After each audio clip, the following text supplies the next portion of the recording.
Welcome to the Safety Doc Podcast with author, radio host, and nationally recognized safety expert, Dr. David Perrodin. Join us each week as we discuss the best and most bizarre practices in safety preparation and crisis response. Follow Dr. Perrodin on Twitter at SafetyPhD. And remember, the truth will keep you safe. Hey, everybody. This is your good friend, Dr. David Perrodin from down here in the infamous North Star Recording Studio, wishing all of you well on what is a bonus show. So I updated my camera. I had a firmware update about 5 minutes ago, and I did a little bit of tweaking here with my settings. So who knows what it did, right? Hopefully things are better. It was working fine, but go for the update. I did.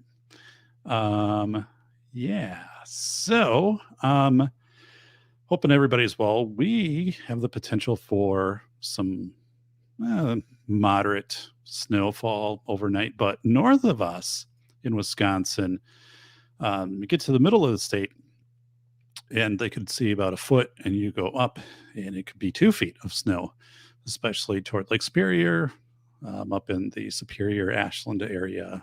So, yikes. And that's going to be, it's not very cold. It's, right around 30. So that's going to be heavy snow. So where we're at, we're probably going to get rain. We could get a little sleet. So I don't know. I wouldn't be surprised if school has a 2-hour delay tomorrow. Doesn't matter to me. I'm not going to school, but so we'll see what happens here. But I'm glad I'm not driving in any of that. That is a big plus. I do not like driving in bad weather. So, but anyway, a couple things. This is where I need to get that fourth monitor up so I can just have this kind of permanently out there. So there we go. I love this Logitech Brio. It's a great camera. I should have done a review. I should have done an unboxing on it. And I mean, that would have gotten like, a couple thousand views. People really go for that stuff, but, so yeah, I don't have to, so Jim says, do have to clear the driveway. It's currently not snowing here now, and we might not get snow. We might get rain. We're going to be right on the line. And so I don't think we're going to get much. Even if we would, it would probably just melt away. Because again, I think it's like 34 degrees here right now. So, that's one of the things though. If you live in southern Wisconsin, because again, where I grew up, like that's easily a foot of snow overnight from the storm. But once you get to southern Wisconsin, you kind of eke out of some of these things. They don't hit you quite as much. So, but anyway, so yeah, thanks everybody for being here. Mike, Corey, Jim. Yeah. So Jim is saying if I sent you a driver, would that change your mind? Their golf club. And I've got my golf clubs in the room that's actually in back of that room. There's a very narrow room that's there. And that's where my golf clubs are stored. So right where the safety doc sign is, like they're probably right on the other side of that. Say,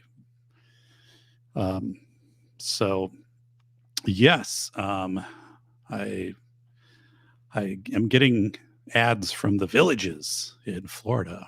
Come down, and they have a name for it, for like a 4 to 7 day stay, and then right, they really treat you well because they want you to permanently move there. But we'll set you up with golf clubs and a golf cart and people you can golf with, and I'm like, yeah, not against any of that stuff. So yes. So I thought last night's show was awesome. I listened to it today. I watched it and, took it in and I was like, wow, like that was a very good show about the 5-year-old girl and the CBD oil and how policies kind of prevent people from doing the right thing and people are unwilling to step up and challenge policies and not so much even as a district level but as a state level. But that's a really good show. Like I put out the blog post today, put out an audio.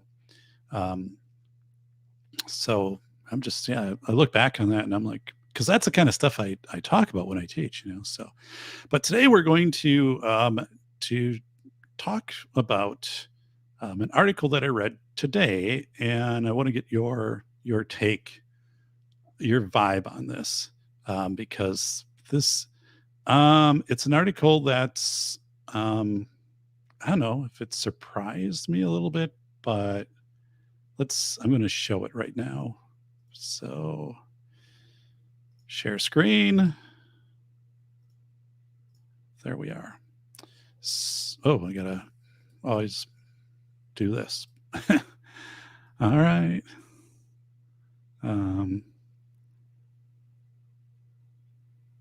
What? There it is. I gotta clear up the background. Okay.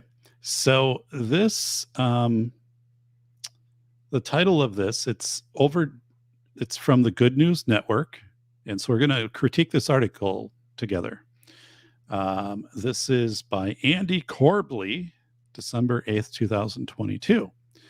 And as you can see, there's a vending machine. When you first look at this, right? When you first look at that vending machine, it kind of looks like there's sandwiches and there's sub sandwiches, kind of angled in there and some stuff. But actually, what's in this vending machine, those are all in a Ziploc bag. Those are different packets of NARCAN, or the generic naloxone NARCAN, and fentanyl test strips. So basically, you don't have to pay for that. You just punch the number and it spits out a kit, and you can administer NARCAN to someone that you suspect is overdosing or has overdosed. So this is in Cincinnati. And the title here is Overdose Prevention Vending Machine Has Stopped Hundreds of Deaths from Fentanyl in Cincinnati.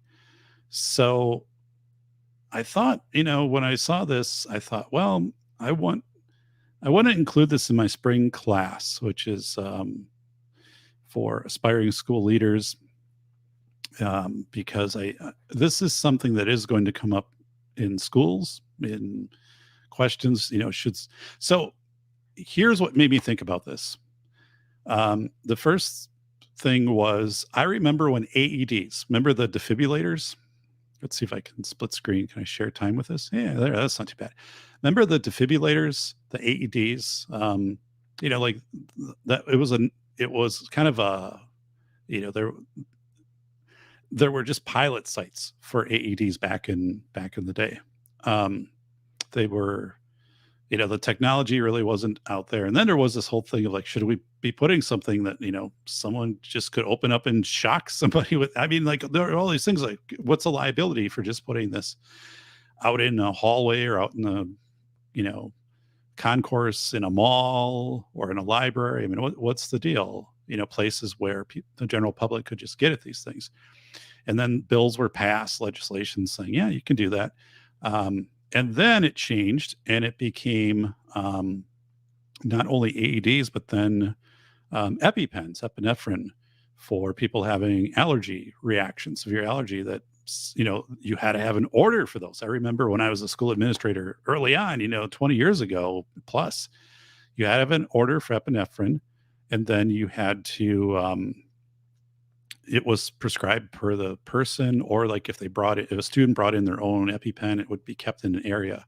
Now in schools and libraries and a lot of places, epi-pens are in the same box as the AED. I've seen that in a lot of places. And there's also been state laws which have been passed that allow this to happen. And then if somebody administers an epi-pen, and it's kind of the whole Good Samaritan thing kind of kicks in. We talked about that on a previous show. But who would have thought that? Who would have thought 20 years ago who would have thought 30 years ago there'd be such a thing as an AED, and that it would just be in hallways and someone could get it. You really didn't have to have any training on it. You could just take that. Then, 10 years ago, if you would have told me epi-pens will just be in the same box, AEDs, anybody can access them, they'll be out in the public, I'd been like, holy smokes, I don't see that happening. But now NARCAN is becoming more available in these public settings. And I think this whole thing here of this vending machine in Cincinnati, it's kind of weird to process that, right? Because imagine it's a vending machine and it's also a mirror, right? If you guys get what I'm saying there, it's a mirror on what's happening in society, right? I mean, wow, imagine, just walking past this. And the thing is, like, people aren't breaking into that because the even though the drug is expensive, there isn't any benefit, right, of taking that drug, or no resale on it. But this is interesting. So let me go over here, and I want to get your thoughts on this, and then I'm going to talk about how I think I'm going to bring this forward in my class. And by the way, I do like the audio a lot with this mic. It's, I think, a big improvement over my Yeti. I am contemplating, though, going even a step up to an XLR mic, and then I would need to buy another component to go with that. But it would look almost identical to this, but it would have XLR and it would be powered, and it would just be a little bit more full. I'm not going to do like a soundboard or anything like that, and but I've been kind of thinking about that. So Jim is saying, where's this at? So this is in Cincinnati, Ohio is where this is at. So let me read about this. So there you can see it. There they have it opened up. Let me minimize myself. So it's opened up. It's just a traditional vending machine, and they've just repurposed it. So instead of getting your bag of Fritos, you're getting a Ziploc bag of NARCAN, and then on the bottom, I guess, are rubber gloves. And I don't know, again, these are Ziploc bags. What exactly is in here? But there's probably directions. I don't know if I can't zoom in, but of telling you what's in there, and like no one is there to tell you what to do with this or how to get this, and but you're not paying again for this.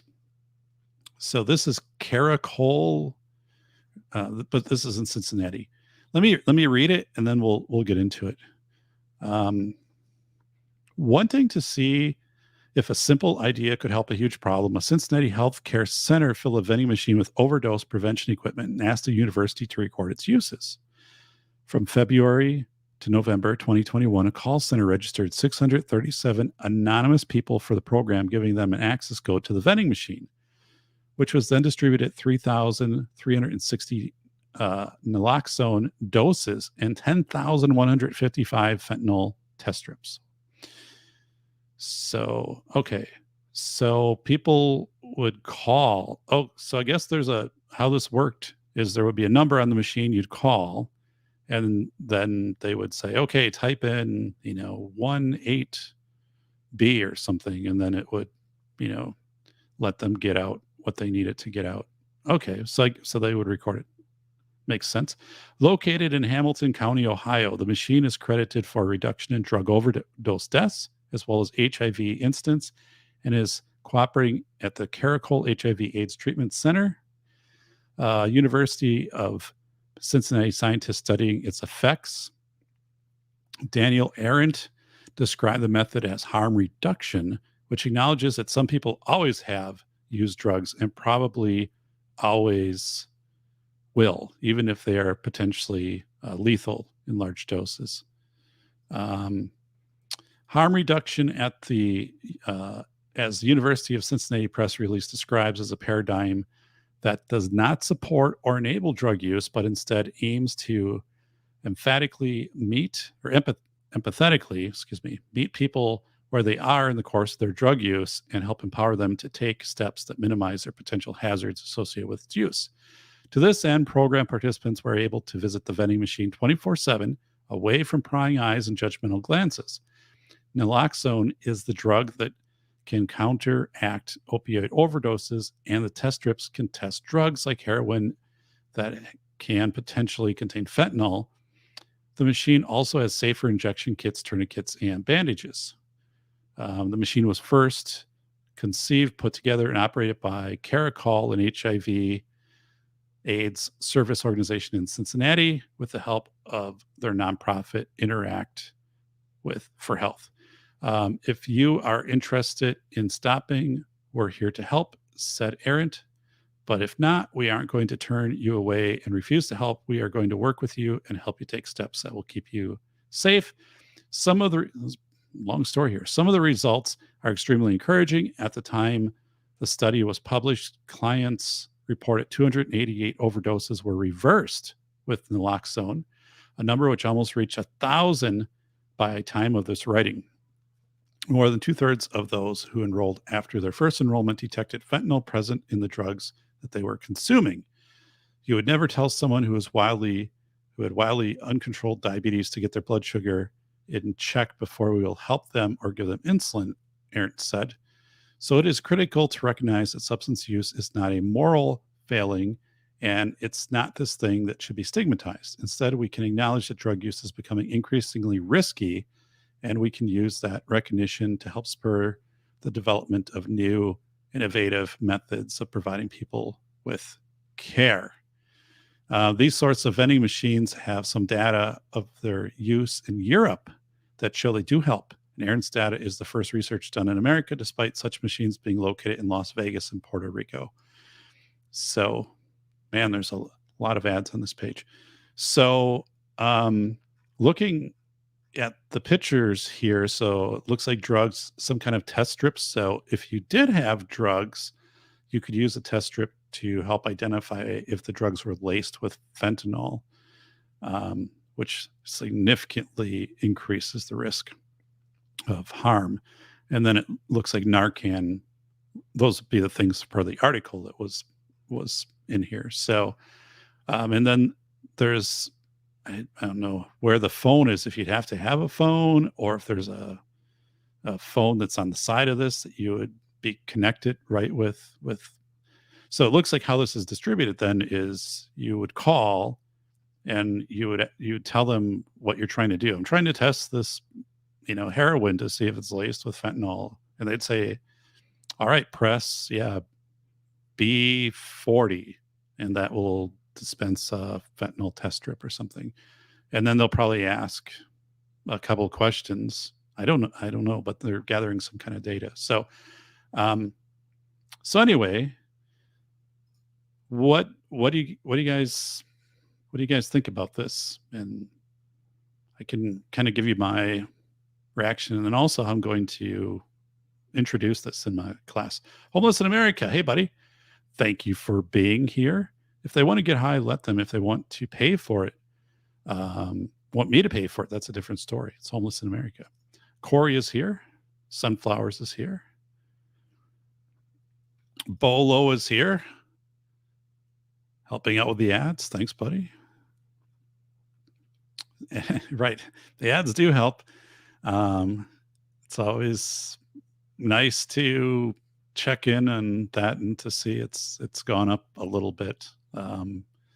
So Sunflowers is saying it's a great idea. Okay.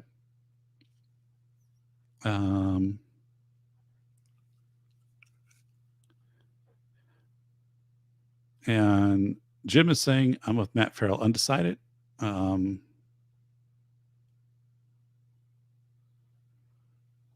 What are they charging? So I don't know. So no one is getting charged who uses this. It's being paid for by the nonprofit however the nonprofit is getting their money. But so the end user isn't paying. So I don't know if this is out of some grant or philanthropy for some, but so yeah, let me just, I wonder what a dose of kind of cost of dose of, wait till my ads come up tomorrow on YouTube. 30, 30 between 22 and $60. So that's not much. I mean, if you buy these in bulk, right? That's not. So, an epi-pen is like, how much is an epi-pen? $100.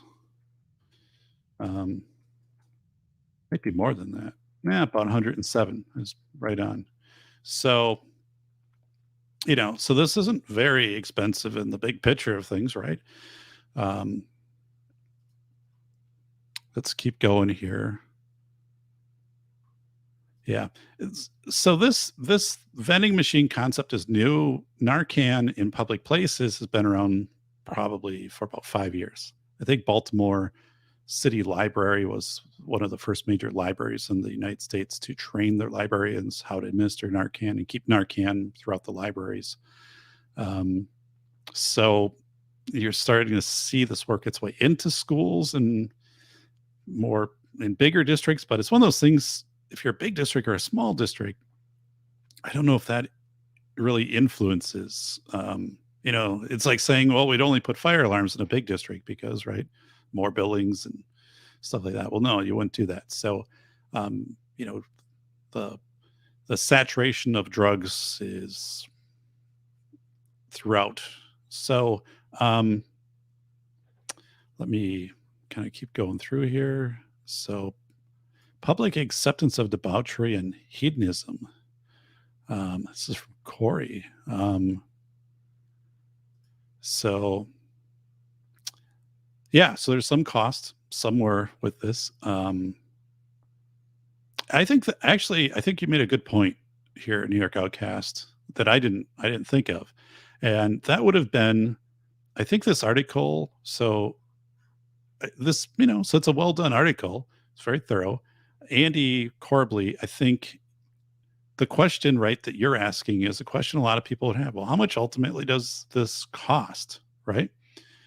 In dollars, how much does this cost? And where he could come out and say, I asked that question, right? And the cost of the fentanyl test kit was $10, and the naloxone was $20, and the gloves were $1 or something like that. So, like, whatever. Or the average cost per when user uses it is $36 or something like that. I think that would be interesting to put that out there, because I believe people would probably think it's much more than what it is, because these machines are probably super cheap. I mean, there's probably a ton of these that you could get access to. It's just a repurposed vending machine. But that's a good point, New York Outcast, and I think that is something that's missing in this article. That's the one thing with AEDs, and I learned this as a school administrator.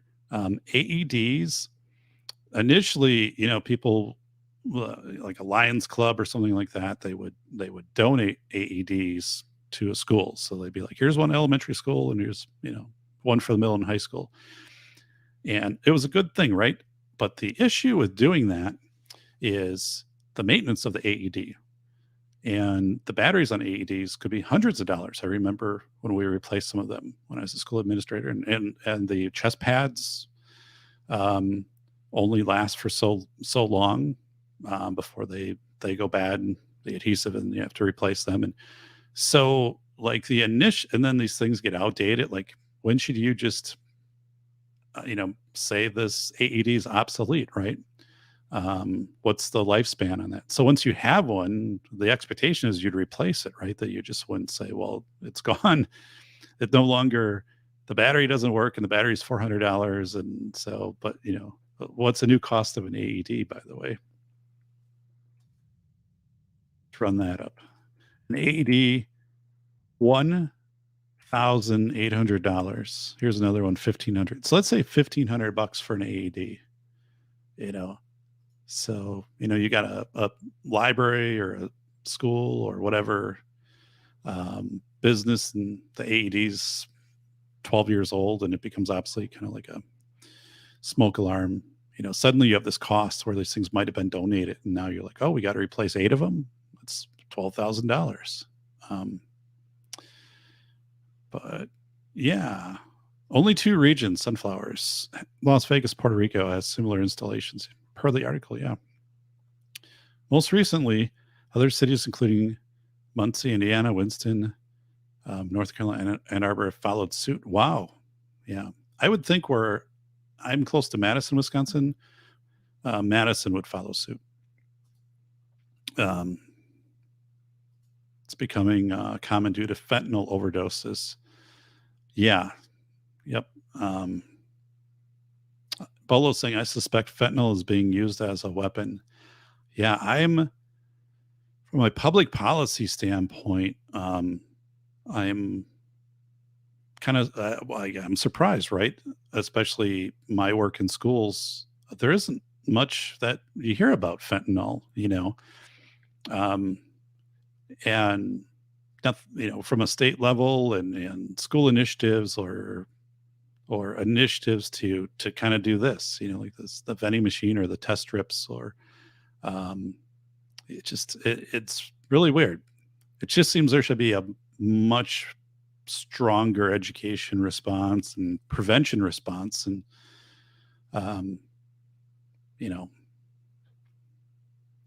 I think there'll be something.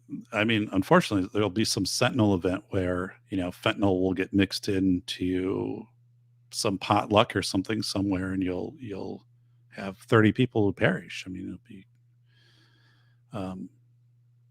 but yeah, so let's go through here.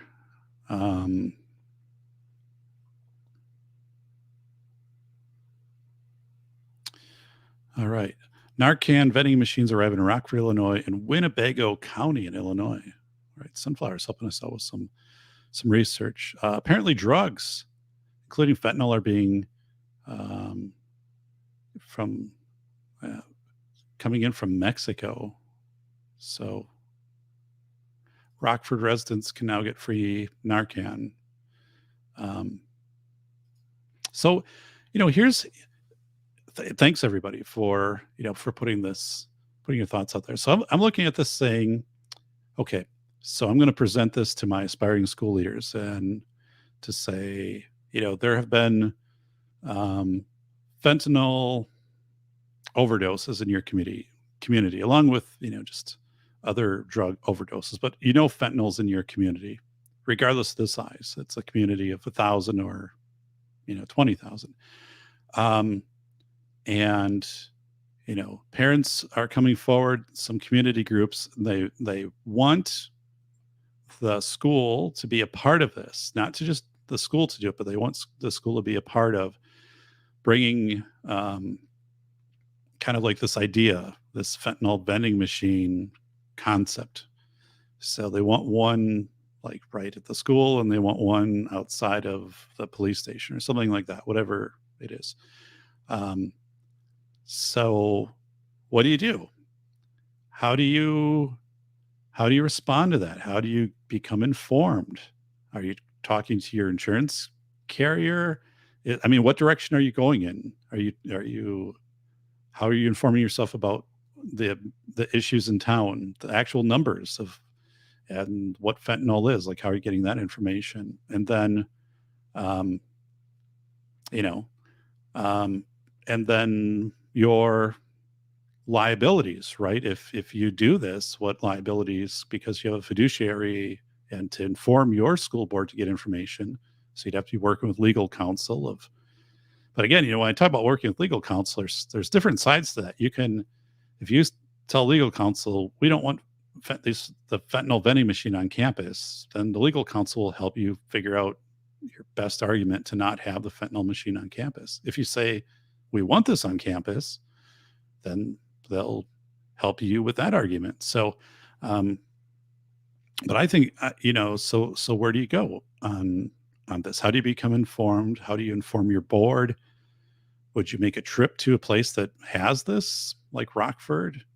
Um, which you're probably not going to fly everybody out to Cincinnati, but I mean, are you going to work with some other neighboring districts so you kind of do this together as a cohort?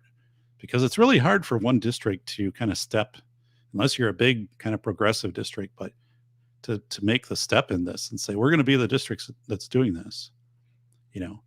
Um, and people will say you're sending the wrong message. You're normalizing drug use, right?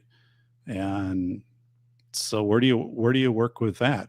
Because if you're putting this effort in, where does your prevention or diversion effort go? I don't know. I don't think anybody knows this, right? But um, but where do you go when you really sit down and become informed of this as a school leader and sit down with your board? And let's say you've got a month and you have to come up with a decision.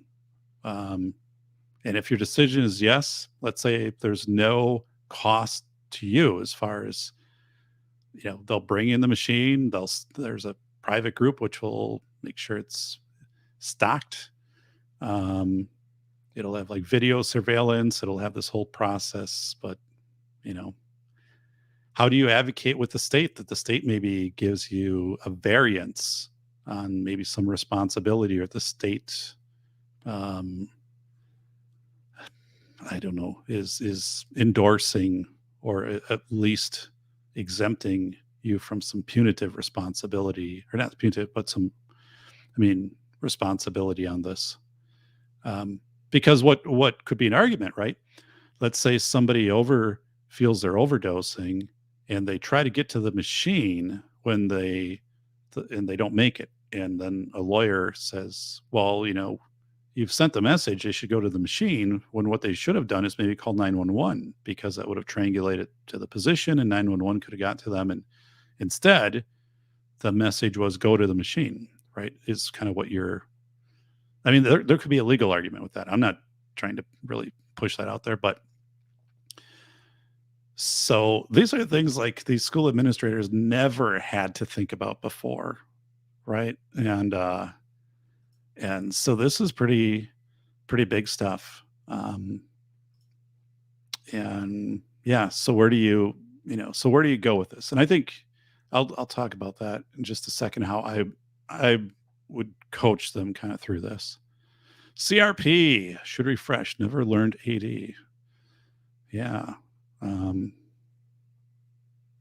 Mike McLuhan, but you can't make a person get better if they don't want to Sunflowers. They have to want it for themselves. Unfortunately, not everyone can be saved. Yeah. I worked with somebody who is a good friend, Jordan, from Saskatchewan or South Korea. He holds passports and residences in both locations. I worked with somebody about 5 years ago, and their adult child and spouse overdosed, and both died. It's horrific. So yeah. So this is, so please subscribe here.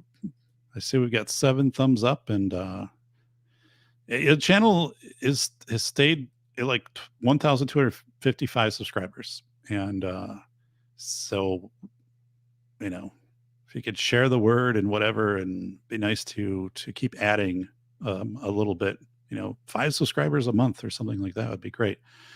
So homeless, yeah, you can share that out with people, say, hey, come on over.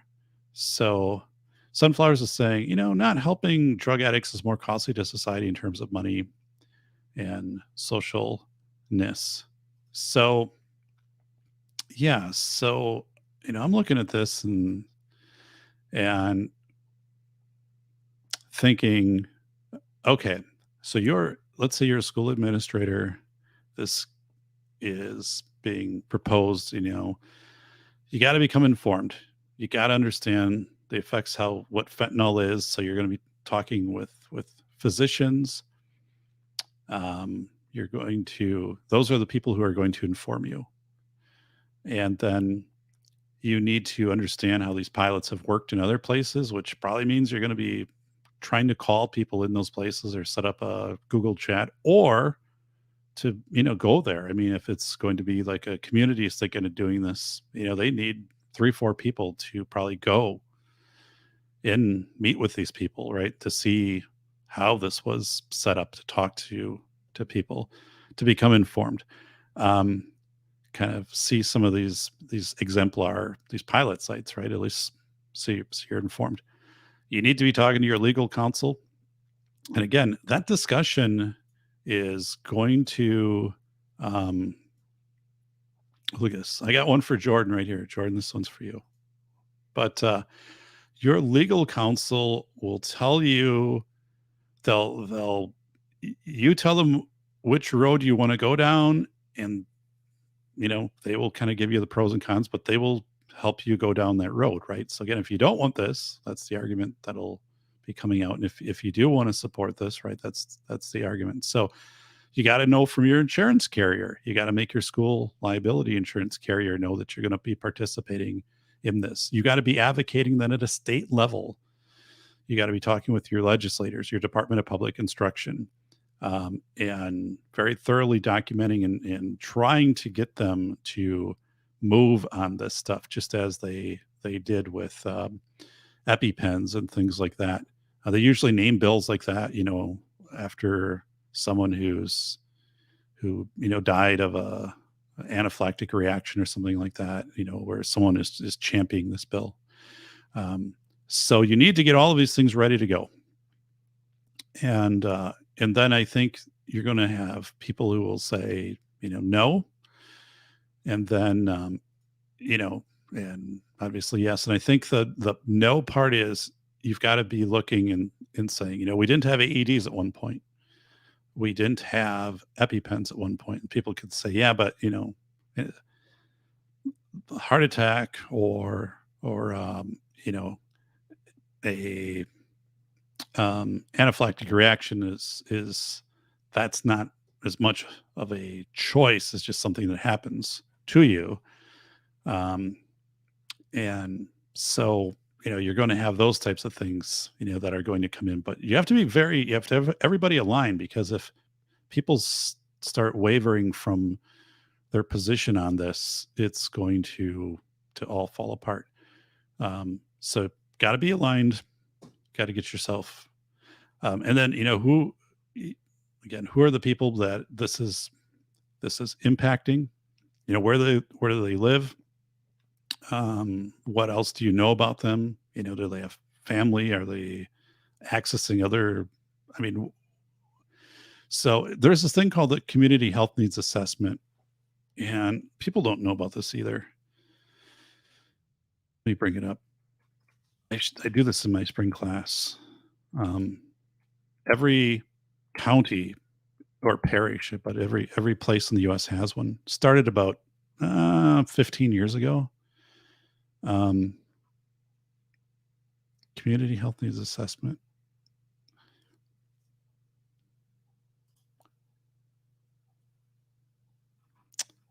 So anyway, let me trying to get where.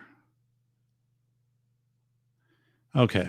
So this is from Center for Rural Health, but the community health needs assessment, this is required from that hospitals do this, I think every 5 years. So they have to work with community agencies, schools, and there's this big list, county agencies, and they need to identify what their services are, where their gaps in services are. Do they not have services for kids? Do they not have outreach? Do they have food deserts in the area? All these things. These are very exhaustive plans, and most people don't even know that they exist. So let me bring up one. And that's where I tell the schools, you got to figure out when these are happening so you can be a part of them, because this is one of the rare times as a school when you don't have to lead the band. You're you're joining a parade to get to where things need to go. This is really being led by the medical side. And they don't always do a good job of helping the schools be a part of this. So this one is Jefferson County, Wisconsin, not too far from me. So let me bring this one up. 2022, their community health needs assessment. And here's their community health implementation strategy. Again, this is not far from me, hour. So let's check. We're going to download. Oh God, it's a PDF. So what I'm saying here with this whole thing with the vending machine and NARCAN and all that really fits into this. And every single every hospital, every county in the whole country has had to do these for the last like 15 years. And you're required, again, it's every, 3 to 5 years to do this.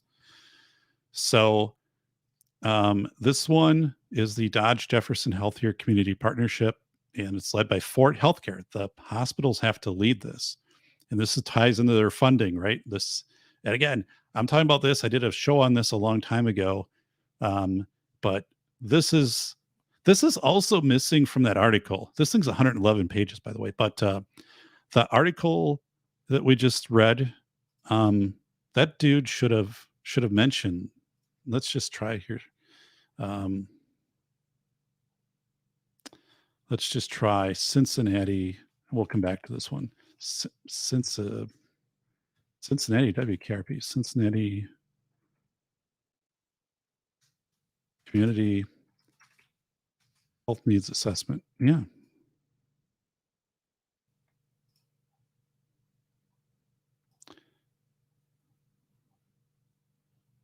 All right, let's bring it up. So here's something that's curiously missing. This is the city of Cincinnati, the Community Health Needs Assessment 2020. So let's click on that. And this again also pulls up apparently a very big a PDF, which I would argue in and of itself is not accessible. Because I've got pretty high speed internet. This thing is taking forever to download. 93 pages. So this, I'll just pause at that. Again, and this is a requirement, but man, like this is too long, right?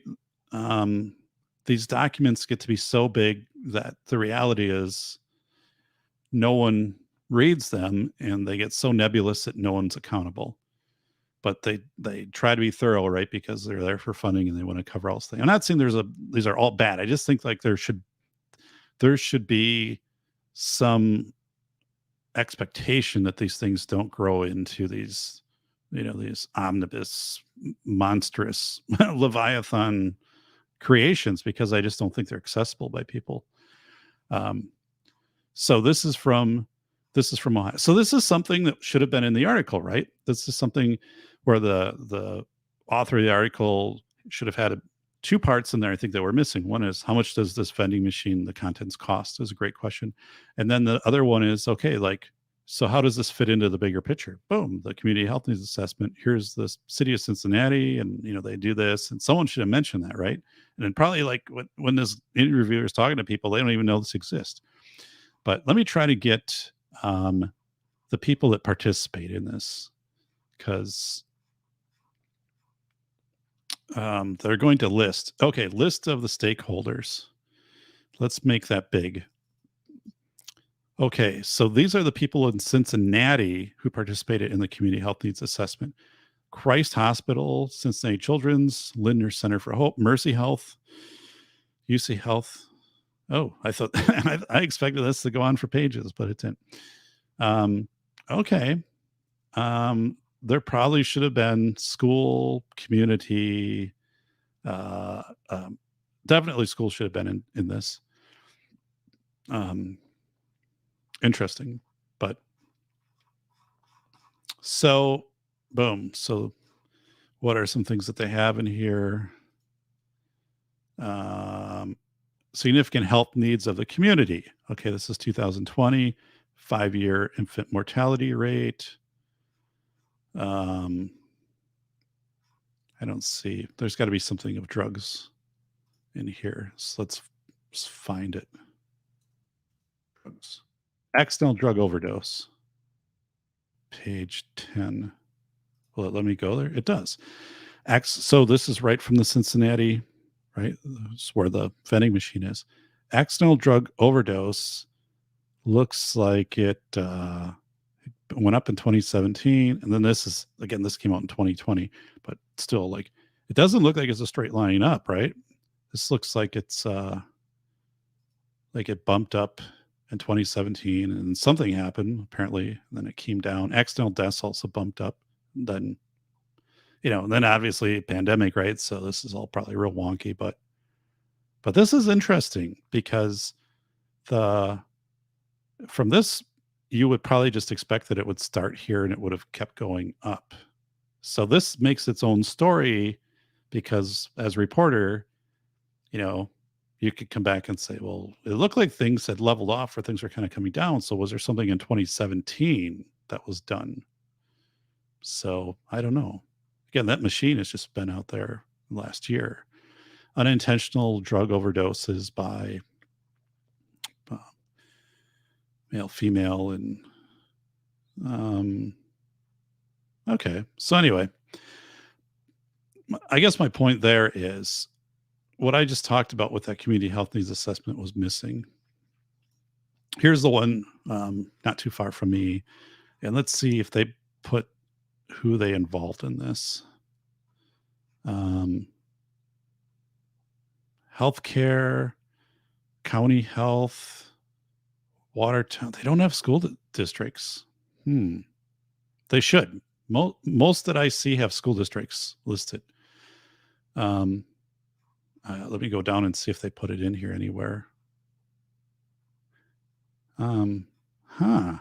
So there's a point. I go and I drive this home with my aspiring school leaders and say, you got to figure out like who's doing this community health needs assessment. And you got to get someone from the district there, whether, it's a school, probably your school nurse or a psychologist, counselor, get a couple people on there so you can talk about what's in the school, because like they're supposed to be helping you out with this community health needs assessment, getting input and then getting resources back, because and not necessarily on your expense as a district. So again, we don't see that here. Hospitals, foundation clinic, I'm really surprised. Well, here's a school, Johnson Creek Elementary School.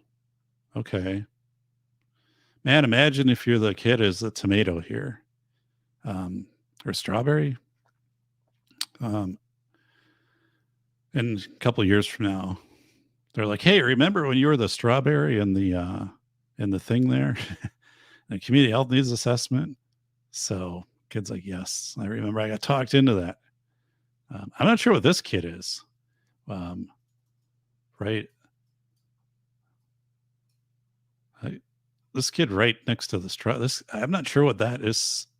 What that's supposed to be. So there's a carrot back here. Yeah. I'm a little confused here as to what exactly is going on. So, participation by those with broad interests.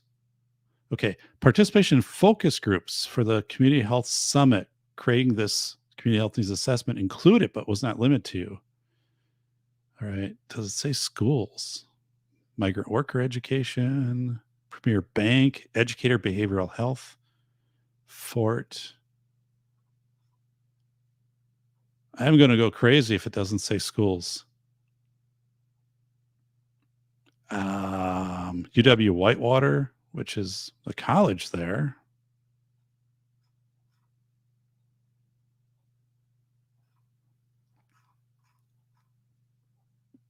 Watertown Unified School District. There it is.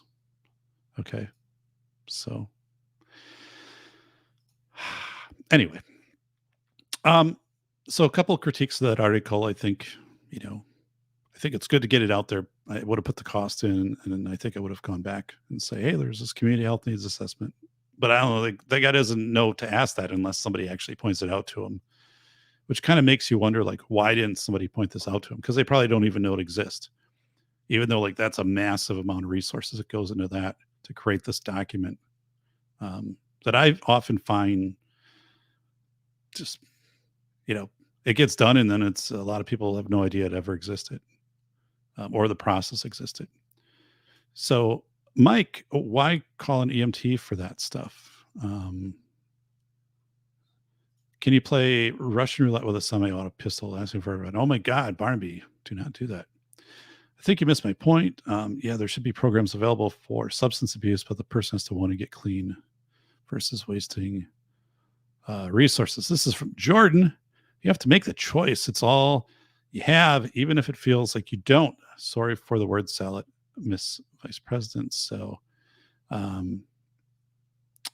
right. So you're doing a wonderful job of helping me kind of coalesce this into how I want to approach this, as I put this into my class over the weekend. And so I think so how do people, are you interviewing people afterwards? Are people saying, because this is out there, now I'm willing to seek this, and then maybe I'm willing to seek, is this, how is, how does this connect you to services that might then get you to reduce or stop using harmful drugs, right? So that's a question. But yeah, I don't. Mike is saying, I work at a public facility that they used to mandate driver had CPR training years ago. Yeah.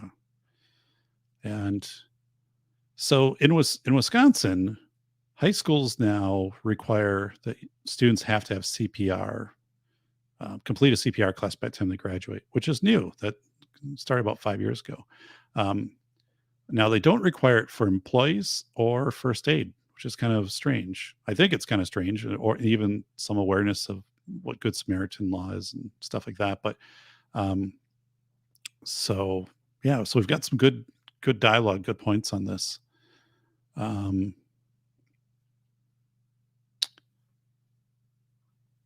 And it's our good friend Andrew.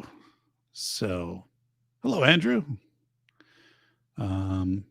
Yeah, the free car. I called your name and Andrew never posted, so we gave it to Jordan from Saskatchewan. This brand new Chrysler Cordoba. So he picked it up at Morty's office. Yeah. There was a Hellcat Challenger. So yeah, and he's like, I'll take the Chrysler Cordoba. Wow.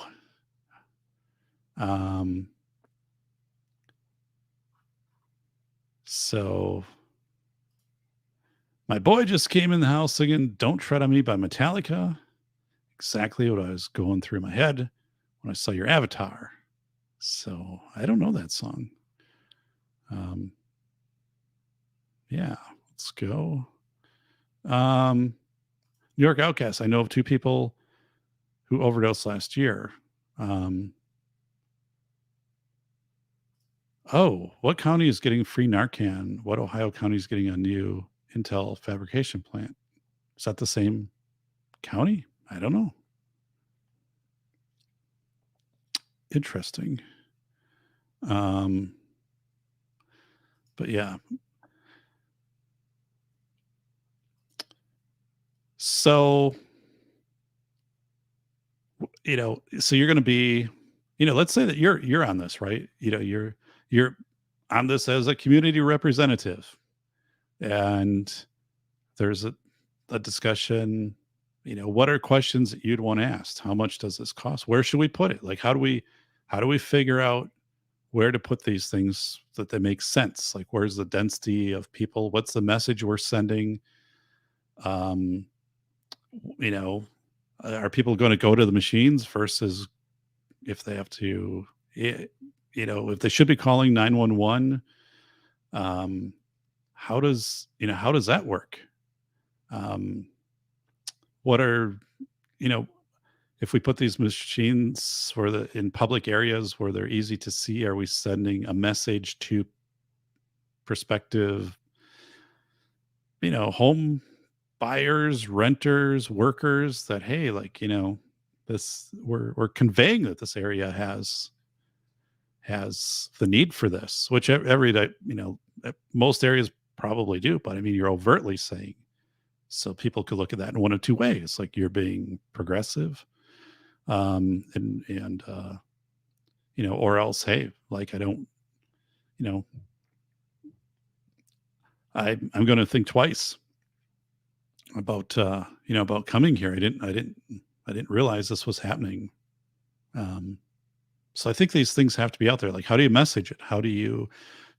What is your public relations on this? So there, like, what part of this whole kind of budget and process comes in with your PR on this? So that's something I didn't think about, right? And at what level do you start introducing this to school kids, middle school, high school, saying, hey, there is the NARCAN or the naloxone vending machine is going to be, outside of the high school, and here's why it's there. Or maybe it's going to be outside of a church that's on a main street area or something, like, I don't know. So I'd go through, and we'll go through like a liability side of, how are you going to kind of get that covered? So, oh, I guess we're going back to, the picture in there, the kid. That kid will come back years from now and be like, man, someone had to be looking out for me. I didn't want to be the chili pepper. Like, I felt ridiculous that whole day. So, are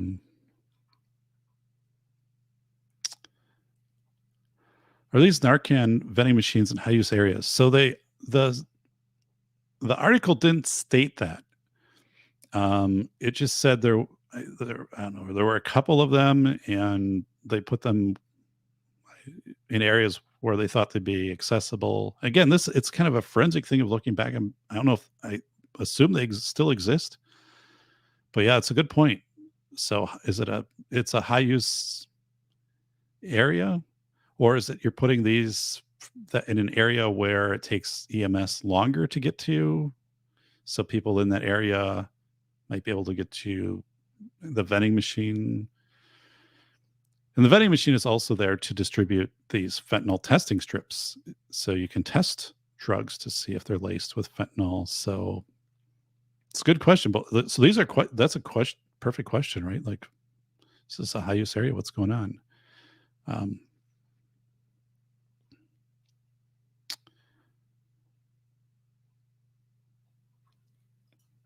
In my opinion, all you got to do is look at the people on hard drugs to know it's not a good idea, no matter how bad things are. New York Outcast. Corey, needle exchange drop-off bin in McBurney Skelton Park downtown. Yeah, so that has been in place since the early 90s. That had started the needle exchange programs. So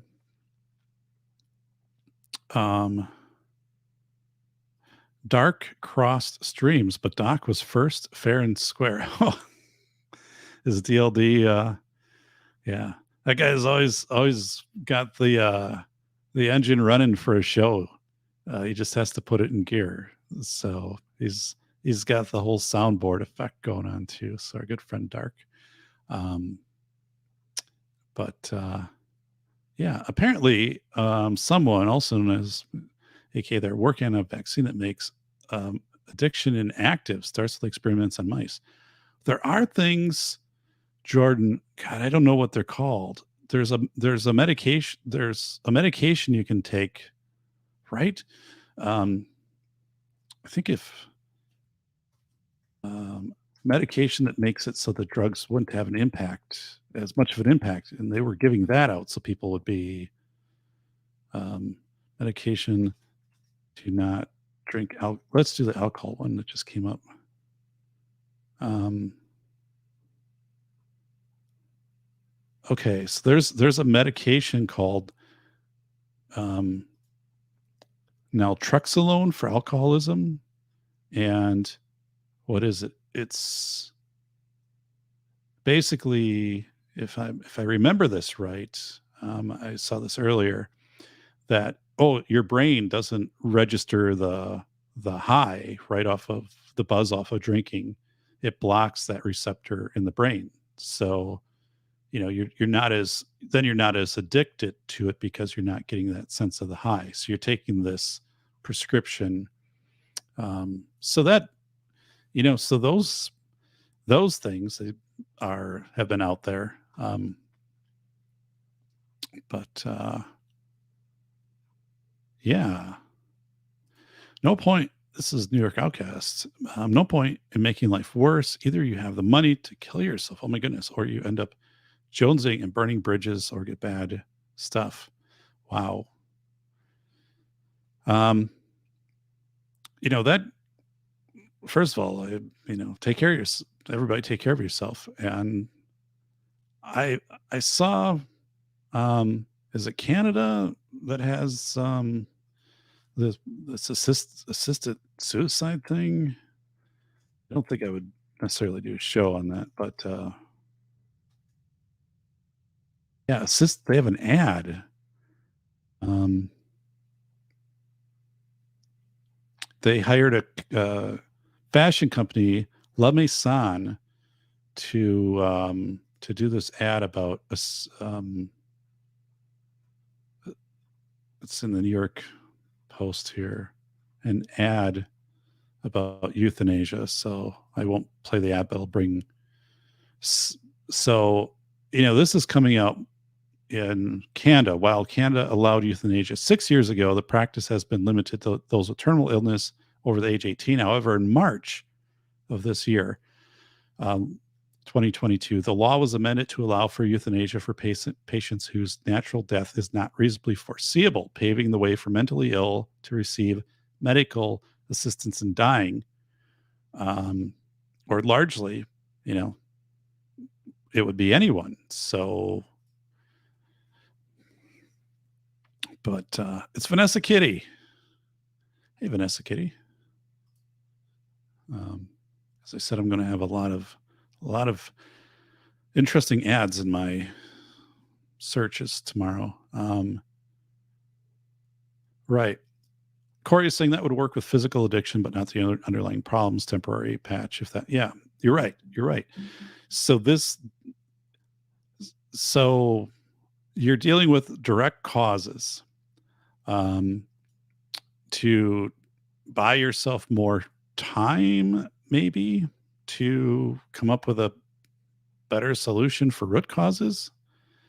But in the process, you're kind of normalizing the cause. So again, I'm not saying I'm for or against this. I'm just trying to, I'm very new to this and becoming informed, but I'm trying to figure out as I bring this up in my spring class, there I can just make people kind of deal with it because I'll put it as a case study. Hey, you've been on this committee that's been put together as part of the community health needs assessment, which also can get them familiar with that. Actually, that's a great way to do it. I'll go in and I'll change my community health needs and say, this pilot in Cincinnati is contacted you, the community health needs, and but one of the sites they want to do is the school. So boom, go with it. What are your steps? And not to say whether you'd say yes or no, but it's really all about how do you become informed to make the decision. And then, as you guys pointed out here, like Corey, if you're working with a direct cause, so how do you, maybe you're buying yourself more time, right? You're buying this person more time that they can get the help or they can make the changes or the services become available or whatever, you're creating this time because they're not overdosing. But if nothing changes, then it's perpetual, right? Um, Man, it's good. That's a very good question, Doc. I only rent for now, and I live work in an area that this could be implemented, but I'm damn sure wouldn't invest or set roots in them. Yeah. So schools, so Bacon, thanks for sharing that. Schools have a lot vested in curb appeal, because schools have open enrollment, right? And realtors, right? So the realtors, so that would actually be something that would be interesting, is to talk to some realtors. So the article here, meet with the Realtors Association of Cincinnati and say, what do you guys think about this? You know, um, is how do you mention this when you're, showing people around a neighborhood or something, and you drive by one of these, right? Um, I think that's, it'd be an interesting take. Where's the Realtors Association? How have they been informed? What are their talking points? But schools are very much incentivized, and the communities to appear, have a certain appearance in the curb appeal to get people to move in or to have their kids transfer there through open enrollment. Because every kid that comes in, it's money for the district. So interesting stuff here. Yeah, stuff I wasn't thinking about. So thank you, everybody. It's a good point, Bacon. Yeah. Keep Six was started here by one of the Squamish Five. What is Keep Six? By the way, Squamish, British Columbia has both of my books in their library.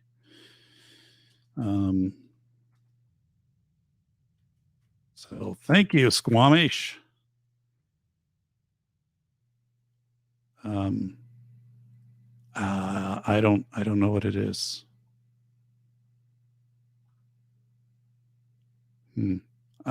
Yeah, I don't know. I can't find it. So Keep Six. Start it. Keep Six. Let's just do that.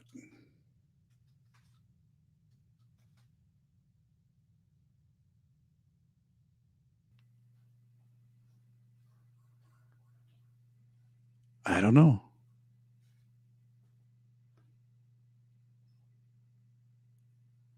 All right. I'm going to need you to help me with that one.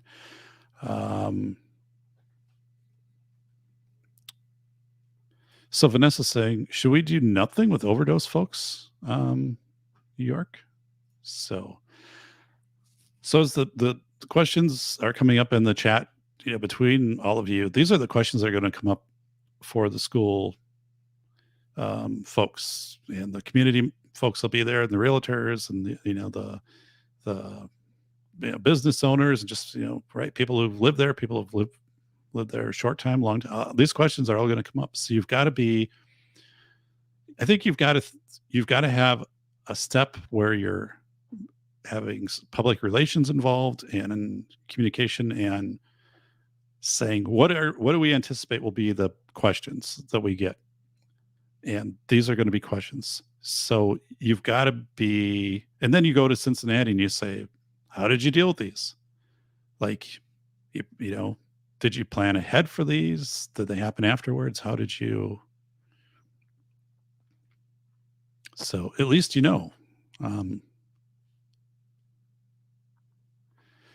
Rice is saying Narcan isn't a crutch. It only stops overdose on opiates. It blocks receptors. Yeah. So you're getting no high right out of Narcan. You're not getting, no one's getting addicted to Narcan. I know someone that was revived, Mike McClune, from OD to hospital, was out getting within hours of being released. So, wow. And there's another part of this. What if, again, I talked about it earlier, but what if there's Narcan that's laced into um, uh, somebody's food, or what if it's on a playground and a kid, or Narcan, fentanyl, and a kid comes in contact with it at a playground, um, or so I think this chance of cross contamination could be growing and growing and growing. Um, so what do you do in that case? It's kind of like someone with an epi-pen, right? They didn't expect that the bee would sting them when they were, you know, outside, walking downtown, and it just happened, right? That it did happen, and they had this reaction, and someone rushed out with an epi-pen. Um, so I think you are going to. I hate to say it, but I think there will be an event, in the not too distant future, where there'll be multiple deaths because people were exposed um, to fentanyl who were not seeking to be exposed to drugs or fentanyl, whether it be a playground or a meal or some, doing work on renovating a house or something that they bought and were going to flip it, and, didn't realize that, um, you know, fentanyl dust was in a room and you didn't have the proper breathing equipment or whatever it was. And, 7 people are dead. So I think those types of things are going to work into this too. So, oh my God, look at that scroller. Show your support with a super chat. Who in the world put that up there? I don't know. Crazy. So is Yuke in here? Yuke isn't here. Most junkies don't shoot up. That's like 50 years ago. Most junkies snort. Yeah. Or freebase, smoke, right? So this transcript will be pretty wild to read. Vanessa wrote, 2 support groups Tuesday, Thursday. I was ordered to attend in 1991, myself and 27 others in each. Everyone was dead by end of 1996, 5 years later. I'm the only surviving one. Very, very loudly or sad outcome. Holy smokes. Wow, Vanessa. That's just a lot to try to wrap my mind around. Wow. Oh my God. Myself and 27 others in each. Everyone was dead by the end of 1996. Wow. John Rice. I saw a guy mix black tar with water, and so it was like after nasal spray from a syringe, no needle. So, wow.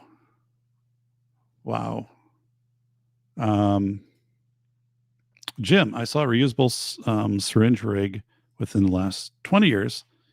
Not true. Maybe still inject heroin or other drugs. So, New York Outcast. NYS cares more about people who are saying like maybe NYC, but NYS cares more for people that had a choice than the mentally disabled that didn't, and kick them to the streets for more funding. This is called this so-called help is all about the money, in my opinion. So that's a question, New York Outcast. I'm glad you share that. That is a question that's going to come up. What are our priorities? Right? Do we have so many dollars? What percentage of those dollars are going for, people who have mental disabilities, people who are, so just as you said, so are we taking away from that to do this, right? Because you can only split $1 so many ways. So it's going to be advocacy. Who are you going to be up against in your advocacy on this when someone's like, come on, like our support at work employment for, people with disabilities, Down syndrome, intellectual disabilities, cerebral palsy. I mean, we could go down like, are we thinning our resources there to put our resources over here? And if so, like I can't get behind that, right? So that's a good point. So I'm telling you, I'm so thankful that all of you are contributing to this in a really is intellectually vibrant way, because um, I can see not only what I put together for class, excuse me, but I can see how people are going to start reacting to it, and then I can also take them down these different injects, these different paths. And I think this assignment is going to be awesome. First time I've done it. And I knew when I saw that article today, I was like, I need to bring this in. And and now I've got it linked to community health needs assessment and, prioritizing, um, you know, so yeah, and what if someone, comes out and says, because I got my tax bill, right? My taxes went up, and say, okay, school, are you willing to, you know, lay off one staff member so we can have the funding to do, what is everybody willing to do? Are you willing to do a 1/10 of 1% of your budget if you're boom, city council, if you're school, if you're, and that's, kind of not even like some of that isn't legal to do some of that stuff, but again, like what are you going to contribute, or what might you give up to put this in place? Because there's a threshold in every community, right, of how much they'll support, unless it's government funded or grant funded or whatever. But before they'll be like, we can't, then people start to exit the community, and then the community just falls apart because the people that are left have super high taxes and there's vacancies and all that, and it just spirals. So Bread and Circus says Uke. So somewhere in there, staves, right? Uke, staves. So yeah. Vanessa, choice. Can you afford your needed healthcare? Can you afford your needed health insurances? Can you afford your needed prescriptions? You can choose to do nothing or find a way.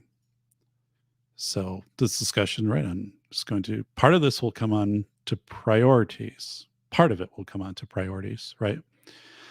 I can do injects when I do this activity, and it could be someone, that says, hey, like, I struggle with this, right? Because I'm looking at people who are using this, and they also have $1,000 iPhone, right?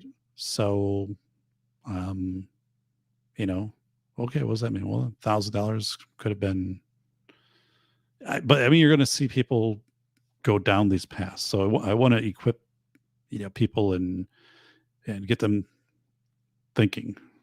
And then people are going to be like, oh, like it's homeless people and people who have no other resources that are using drugs. Well, what if you find the data right and that's not the case? And that, let's just say the Cincinnati data comes out and the overdose deaths, half of the people were employed and making the national average of wage or higher, right?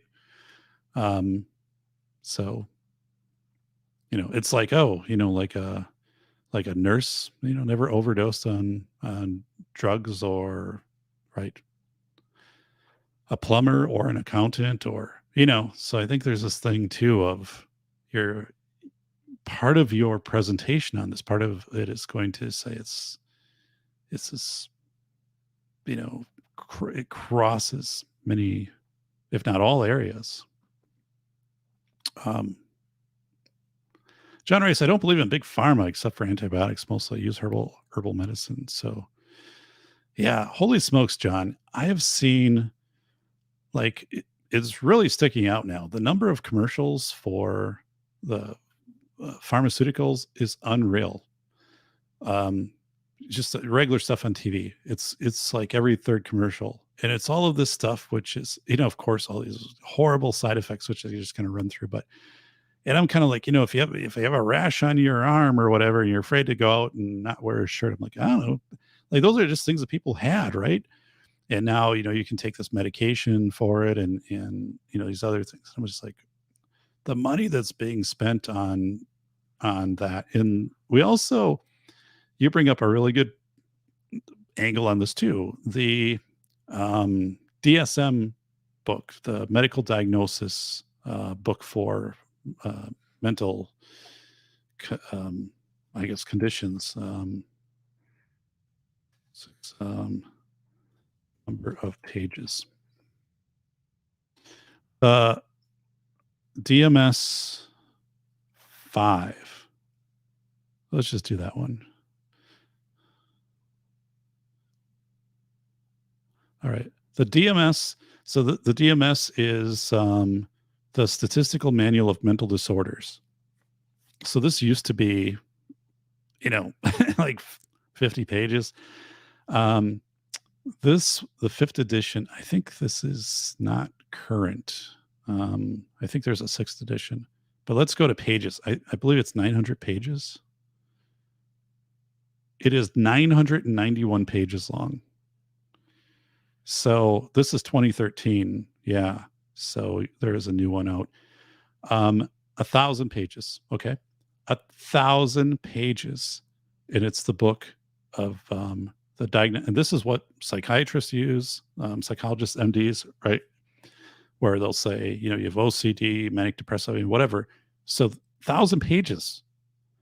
And like John Ronson, the writer, had some good points on this, because he said once he became aware of it, he said, just a lot of behaviors people do. If you cross your legs while you're waiting for something, or if you're tapping, or a certain way that you walk, or how you greet people, or if all of these things can be picked and put together and say, oh, you have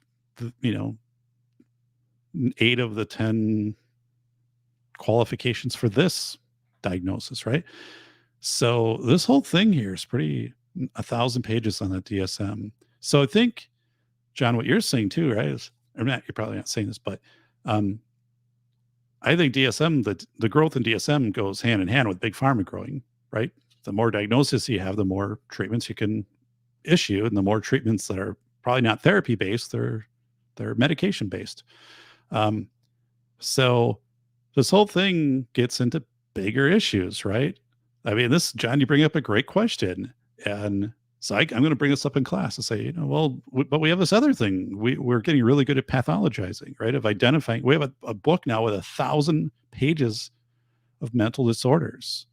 And that book literally, was under 100 pages, 30 years ago, 40 years ago. And it grows. But imagine 1,000 pages. So like, what's really happening here? Like, how does that fit into this? Yeah, man, I'm excited for that class. I'm excited for when we get into this. The thing is, when I tell people this, or as administrators, we go through this, it's the first time they've ever heard of probably this, of like, that the NARCAN is publicly, unless, a handful of them might, but community health needs assessment, the DSM book of 1,000 pages, these types of things. They don't think about the perspective of, your realtors, your community, and how this might be your pushback, or your people pushing forward, right? But they're going to get caught up into this, and you're in too big of an organization, if you're representing a school as an administrator or a school board, to just be caught up in the stream, right? You have to be contributing to where that direction goes. Otherwise, you get dragged into a lot of things that you never agreed to be a part of. But wow. New York Outcast. It's sad to see the disabled being abused on the street, and the person that had a choice gets a free hotel room. Yeah, it is sad. Absolutely. It's yeah. People with disabilities.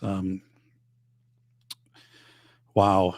I work with, school districts across the country, but primarily, Wisconsin and California, and 18 to 21-year-old programs for students with disabilities, different types of disabilities. But then you say, where do you go after 21? What are you connecting with on that side of things? And there's getting to be fewer services, or they don't last as long, like supported employment, or again, in housing, right? What does that look like? So, man, it's a really good point. So Vanessa's saying, we had a few years back in winter, New Haven, Connecticut, a batch of heroin that immediately overdosed like 72 people at a park all at once. So Vanessa, that's right. That's going to be a headline somewhere with fentanyl. It might be happening on a much more regular basis than any of us know, and the media just doesn't cover it, right? The media, who the realtor, I'm not trying to paint realtors, but I'm saying the realtors, the business, the businesses are all paying advertising space. And, there's also pressure there of like, portray our community. We can do some authentic pieces, like, I guess this didn't come out through a newspaper. Was it a newspaper? No, it was actually from the Good News Network. So, but you're not, if you're a newspaper and you're kind of putting that stuff out to light about your community, I can't imagine your advertisers are going to be happy with that. What would you do if you were in the midst of such a crisis, says Vanessa? So that is a question I'll bring into class. Like, what would you do if you're in the midst of a crisis, this crisis?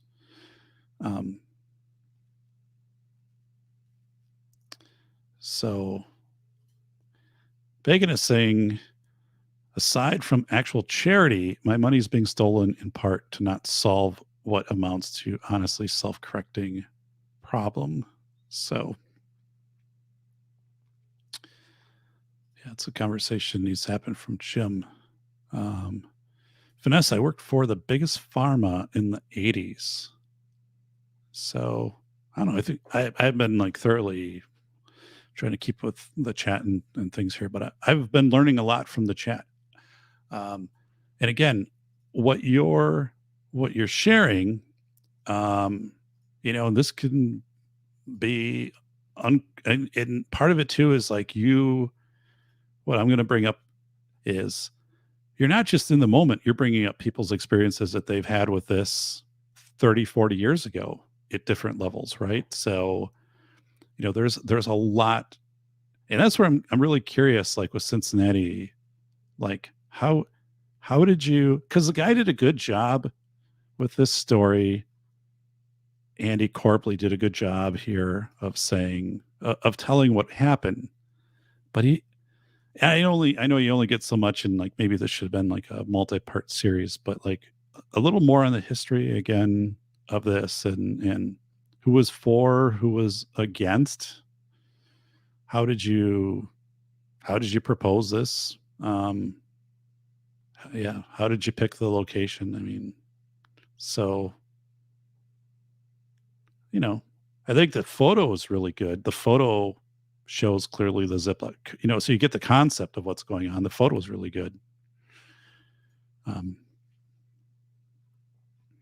So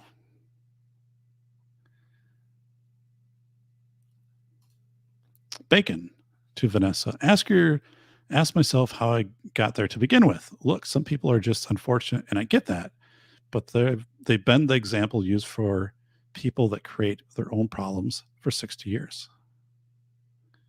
So Bacon, I was at our festival foods today, and I was at the hot bar, and they had make your own roast beef. So they had this big thing of au jus, and within it was roast beef, and then they had buns in another area, and I've never seen that before. So I took a bun, and I had my little container there because I already had a couple things on it, and I was fishing out the beef, and it was really good, by the way. And so I got the beef on the bun, And before I put like the top bun on, they had a little dipper. I was going to put some au jus sauce on. And in the process, I knocked the bun with all of the beef into the into the au jus. Is a big container, and it sank immediately. Just sank to the bottom. It sucked up all of the juice in the bun sank, and I'm like, oh my god. And so I'm trying to fish this thing out with the tongs, and I do, and I bring it back on my plate, and that stuff like was like so hot. It didn't burn me, but I mean, it's like, oh my god. If I would have had my hand in there, it would have been. And then I'm not blaming festival. This is all on me. I don't know how I ended up doing that. So then I got this bun which is completely saturated with au jus, and then I managed to get some of the beef in the other bun. But then on checkout, it's all by weight when they do the hot bar. So this thing just sucked up a pound of juice. So I'm paying for this. And I guess I could have like tried to disassemble this whole thing, but there's other people at the hot bar, and I don't want to make a big scene of this thing, but so I paid extra for a whole bunch of au jus sauce. The sandwich was absolutely delicious, but I got to have a better game plan with that because I really messed up today. Yeah. So thank you for the 14 thumbs up. And thank you. Yeah. Subscribe to the channel from all 39 of your channels. That helps. So appreciate that. Been watching for some book reviews. Haven't seen any new ones come out. School of Airs is $8.99, the audiobook on Barnes and Noble, narrated by me, 6 hours. So they're on DSM-5 now. So DSM-5 came out in 2013. I think there's a DSM-6, that an updated version, but I don't really have to do anything with it, so I don't I don't track it. But isn't that just a big statement though?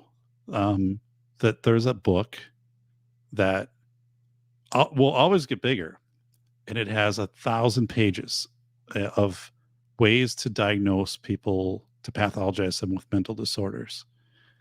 And the thing I don't like about what that too is maybe someone is just, they're going through a temporary, as people have for all of life, a rough patch, right? Somebody passes away who's close to them. The place that they worked shuts down, right? But now, because of DSM, what they go in for becomes suddenly, oh, here's a prescription plus 3 diagnoses. I just think there's too much of that path to happen, right? And that doesn't end. Once you get, I don't know what the data is. I don't really, again, it's not, but once you get prescribed like an antidepressant, how many people actually stop using that? I don't know. But I think this whole thing, and John, and you guys were bringing up, we're talking about the DSM-5. I think this is this elephant in the room when we start off with this conversation about these vending machines in Cincinnati for NARCAN. I think there is a side thing over here of because I don't know. I mean, so the argument with the DSM would be, well, now we know people, the human mind or the brain functioning more precisely, so we can hone in and do treatments and therapies and medications. But I don't think that's real accurate, right? And then how do people afford those, and who's providing those? And as I share in my class, I said, if you go back to the movie Children of Darkness, which was 1980.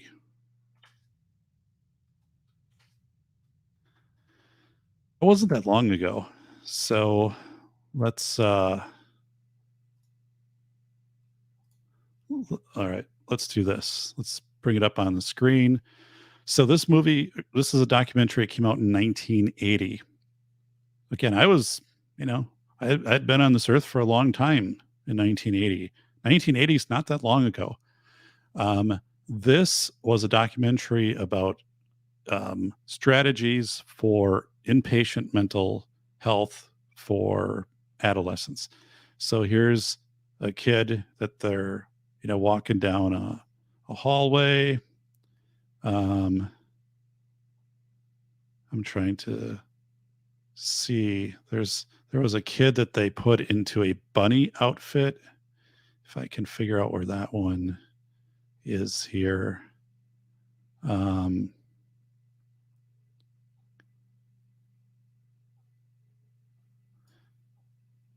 But the bottom line is like they it's super primitive now. Like, you look at this and no one really had any idea. And they would say that throughout this documentary. We don't really know what, we're doing the best we can. We don't know a lot about this. And to think like in 40 years, we've jumped from to now having a 1,000 page book. And again, you can prescribe and give medication, but to prescribe and give therapy is a totally different thing. And just look into school mental health like that. That's where things fall apart. Or schools say, oh, we can do 8 sessions. I'm not saying this anything bad about a school, but I'm saying this. A DSM that's not paired with therapy is really a failed effort. 9 most dangerous words. I'm here from the government, and I'm from the government. I'm here to help you. So, yeah, we got into a really good, kind of explored a new area with this. So, anyone here ever volunteer for drug trials? No, but they do have in Madison, again, close to me, Madison, Wisconsin, they do have a company that advertises on TV regularly, stay here for 12 nights and you could earn up to $5,800 for being a participant in, are you ages, 40 to 55 and whatever. So, yeah, see the commercials all the time for that stuff. So we've got that. I worked with somebody whose husband set up the trials for years with that. So just saying. Corey is saying, I just think of taxes as the price you need to pay to have water delivered to your house, lights in the street, et cetera, et cetera. Yeah. Right. As I paid my tax bill this morning, kind of thought of the same thing.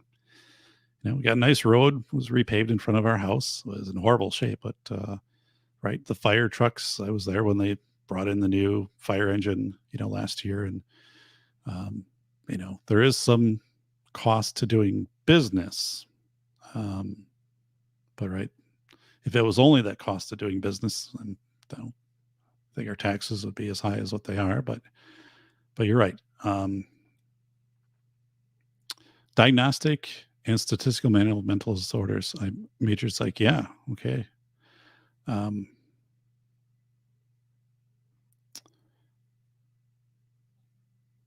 Duke is saying his dad and stepmom work for the pharmaceutical industry, never get involved in that sort of thing.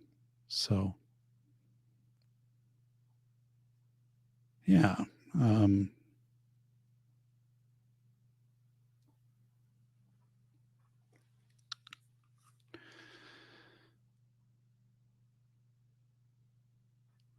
Going through here to catch up.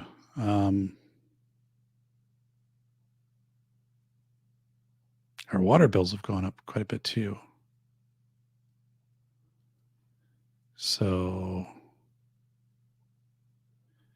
does USA manufacture NARCAN or does it import it?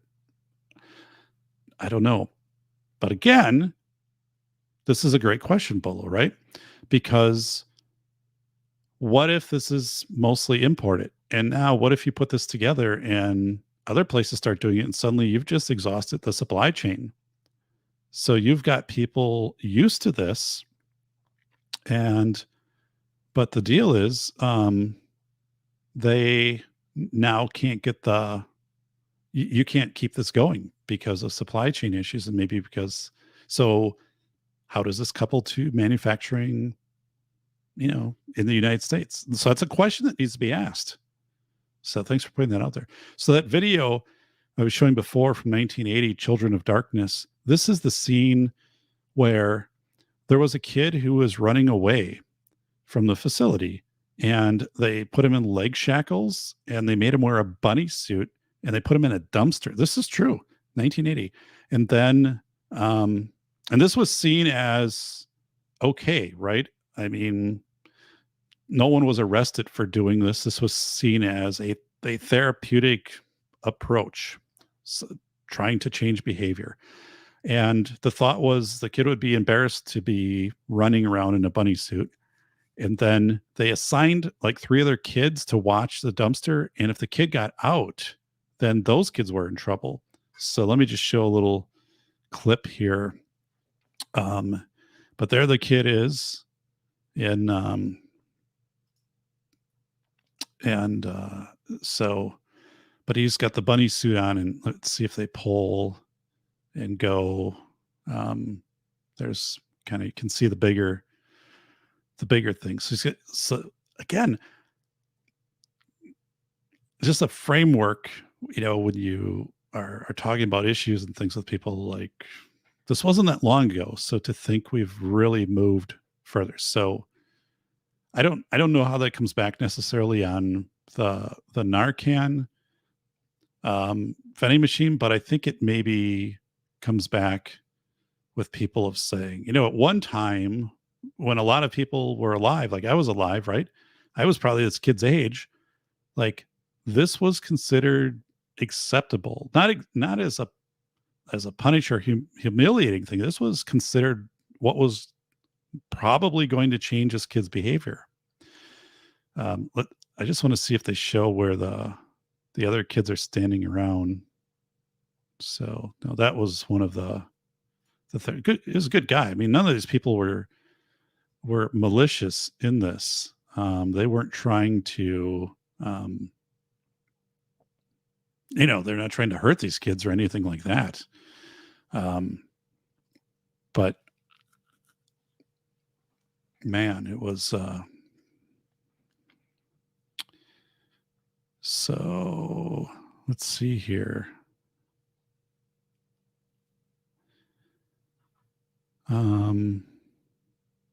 Mike is saying, I have insurance through my employer, a 70/30 split. I pay 50% of annual increases in cost. Right. So a number of insurances, have the increasing deductibles also. So if someone is to go for treatment and, their insurance is like, okay, you're picking up the first $3,000 of it. Whoa. Right. Like, so that's the same thing I think it is with people not going to the doctor and some of these things, right? Because I saw it in schools. I saw it where a parent would say, hey, if my child has an anaphylactic reaction or a seizure, right? Call me. And then I'll respond and I'll make the decision if they could go to the hospital. Because if you call an ambulance, our insurance only picks up so much of that, or we have a deductible and we can't afford that. So Mike brings up a really good point on this of saying that, helping me to think and to say, what if, so, you can say for the 18-year-old or the 16-year-old or the 60-year-old, go into a treatment center. I think some of these people would be very afraid they're going to get a bill because they've had other experiences in the medical interface where they have bills and, oh, here's a bill for $8,000. And it's, like, oh my God, like, and so that's a good point. So I wonder on this, how they convey to people, you're not going to be billed for this. So good question.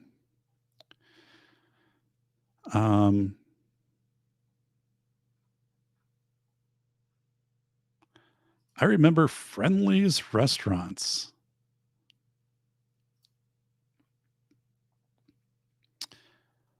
I bought 3 green apples, because when I start out my, consulting really early, I well, in addition to a coffee, I have a green apple, because green just I like a little more tangy, and then it has a little more caffeine. So actually, if you go biking or something and eat a green apple, um, it's really good for you that way. So it kind of just makes me a little extra alert. So yeah, so Vanessa's saying deductibles that are met. Some of my relatives pay close to 10,000 before insurance begins. Yeah, that's that's not uncommon. Even some of the school plans. So when I teach, the educators, they're 3,000 to $4,000 before their insurance kicks in, right? So, um, but yeah, no, it's a good point, Vanessa. Um, so this is where we get into some really strong fundamental contributors to these issues. Um, right? Because a barrier to treatment is going to be like in the community health needs assessment, high as I don't know if it's in there, right? But it should be like, these high copays or not. They're not really copays. It's what you have to pay before insurance kicks in, right? Um, so that's basically people are going to avoid that um, and not seek the help. So, um, soft hands get burned. So I have no burns from the jus sauce, but my hands smell like a jus sauce. So when I went in the car, like I couldn't, because they've had the jus, so it dried, and but then in my steering wheel in the car is like, oh, not a bad smell. Um, Actually, I kind of like that jus. So, um, New York Outcasts, I avoid hospitals. So, um, Andrew, yeah, I feel the same. Too many people profit off the current system. Um, Vanessa, once upon a time, I avoided healthcare like a plague. So, um, so my cholesterol um, was always a little higher than like what the norms were, but the good and bad were also like both higher.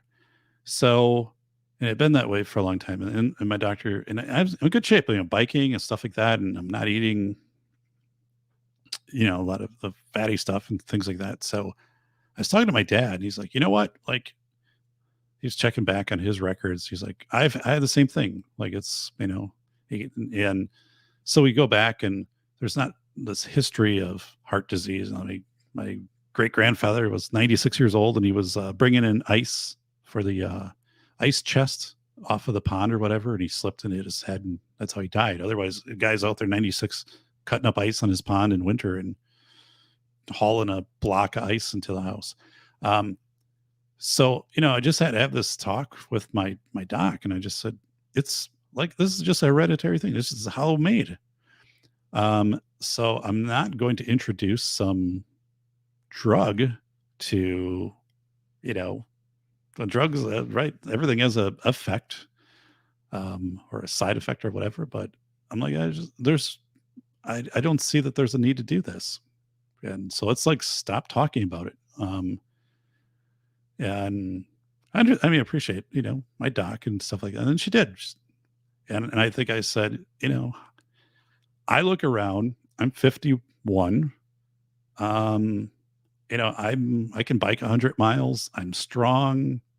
Um, I'm not unhealthy.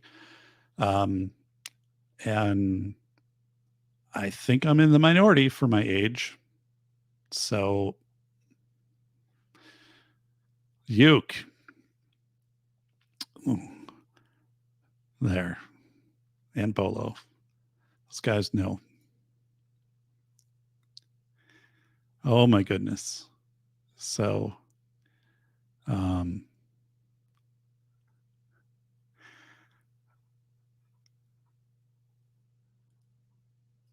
you got robbed at that hot bar. I did, but I'll tell you that au jus sponge there was pretty gosh darn tasty. So, um, it was dude, you would have laughed. I wish I could access the surveillance video if they have it in the store. I love the store. Everybody, it's just such a good place. But I'm sitting there, I'm like, and the setup, the whole setup though was a little.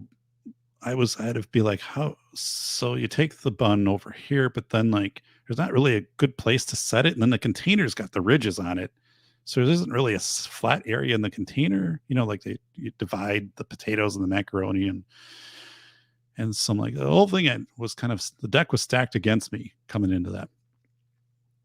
And then ultimately, when the thing just tipped over, it sank.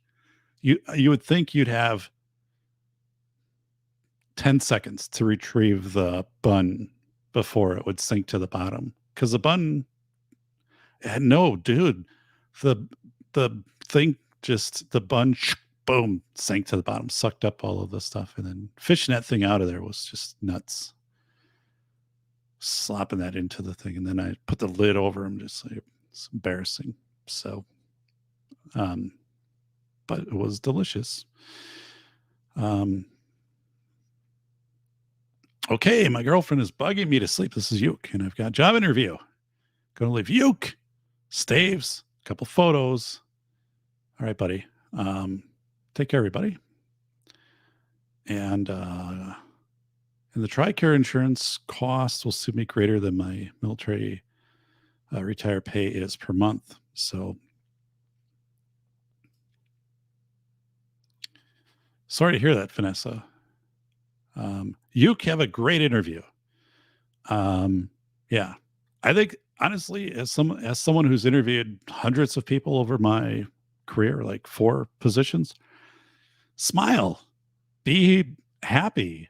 That makes such a big difference to have a smile on your face when you're interviewing. And it's weird because like I would say, half the people that interviewed just they kind of never smiled. Just smile. Yeah.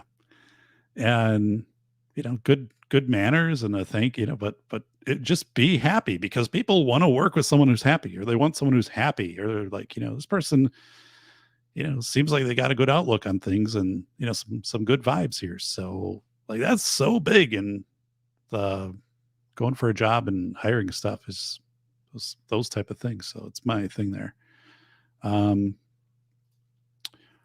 At Doc, knowing more about mental health isn't a bad thing and issues are real.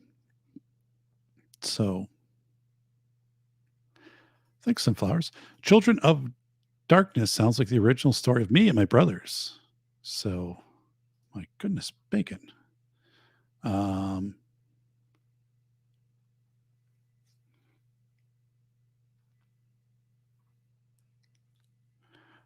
right. Well, looks like Vanessa will be signing out. So, Vanessa, thank you for being here. It's been a really thought-provoking discussion tonight. So, thank you. I I thought Vanessa was also heading out. So, yeah, it is. It's a good topic, and I look forward now to taking what we've done tonight and helping this shape where I'm going to go with this with my students. It's one thing I do. I mean, I love teaching at the university level, and to come in with this and know like no one's ever gone through this with them before, and it's it's good. So, um, Corey's saying, I tried to get shelter from the Salvation Army. They would only help if I was on drugs. Wow.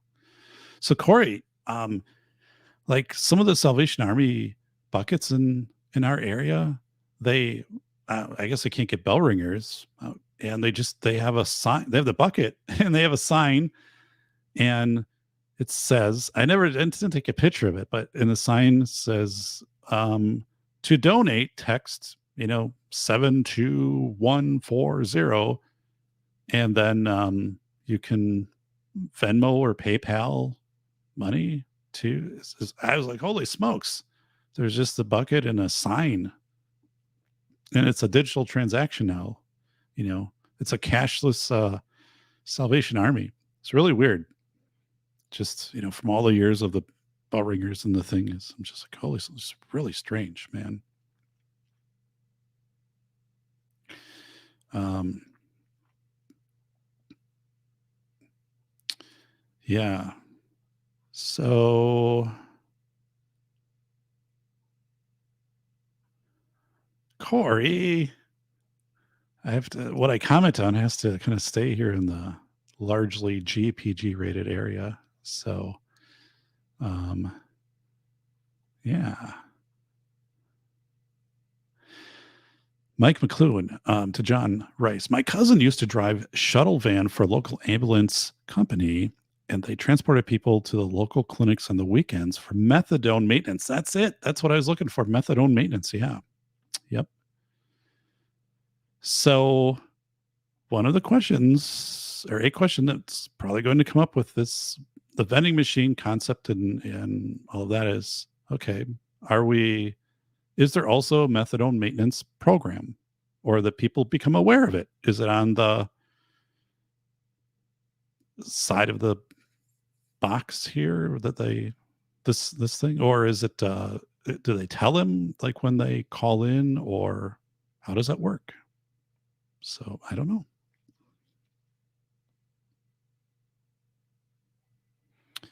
So, um,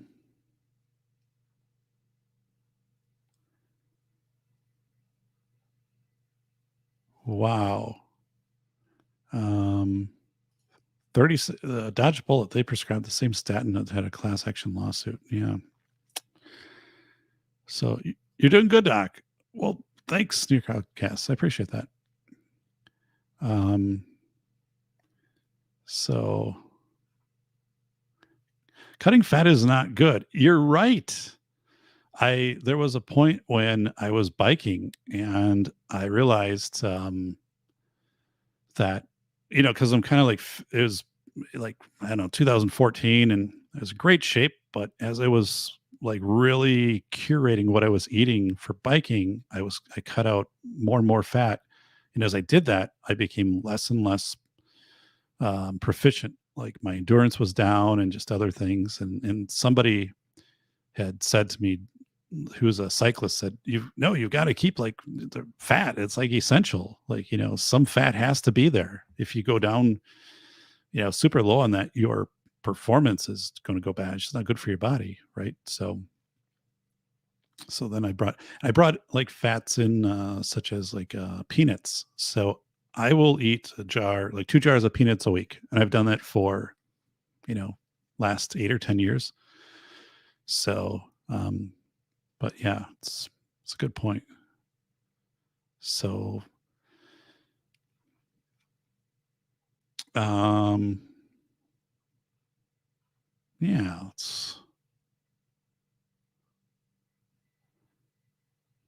Vanessa said, got a little bit of frostbite, so smile, but a smile's a smile though, right? So, um,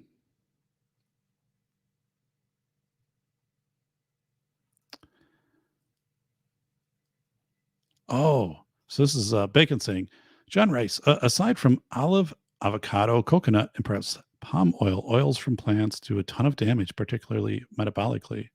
So, yeah, I like olives, avocado, um, good stuff. Yeah. Andrew says the bell ringers are annoying. So now it's just a sign.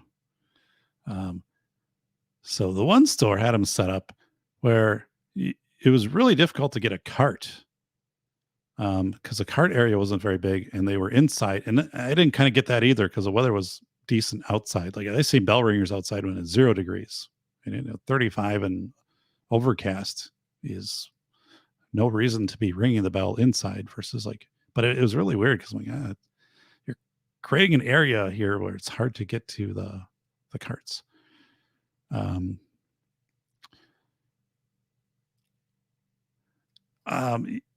I wasn't aware of that, but there were the Tuskegee experience. I mean, there's when I wrote the article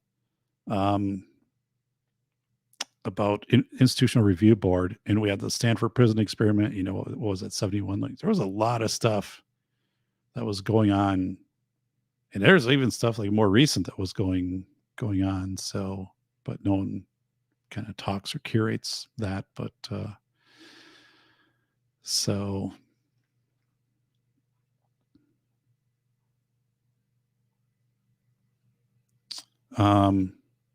Corey's saying, I was in the hospital after my valve job and the doc was concerned about my weight. I asked about a Wendy's delivery and he said it was cool, but I couldn't get a prescription for them.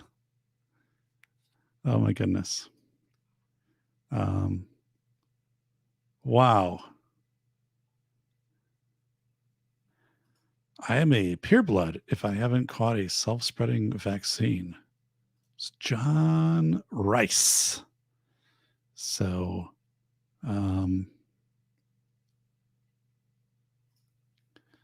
Vanessa, Corey, after one med had to be stopped after a decade of use, I asked VA docs, who's going to issue me the movie tickets? Whoa. Bacon to sunflowers. That's been one of the hugest errors in the nutrition industry. Your body produces cholesterol if you don't get enough from diet for a reason. If you don't have enough, you will die. So yeah, that's right. So when you look at cholesterol, right, there's a certain threshold that you have to have. And, and I think that's one of these things too, that gets really out of balance in the way that that's portrayed.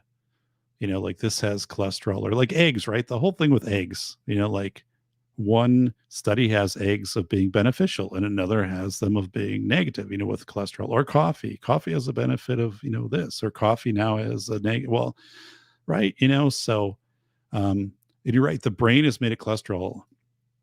I had read a few studies on that when I was going through and kind of changing, what I was eating for biking. And that was a big thing too, of saying, if you don't have the cholesterol levels right, like you start to, you can have headaches, you can have, other impacts just on brain functioning that deteriorate as you're depleting your system further while you're biking. I mean, all of it to theoretically be reproduced. I mean, it's not going to permanently harm you, but it's I guess it could though.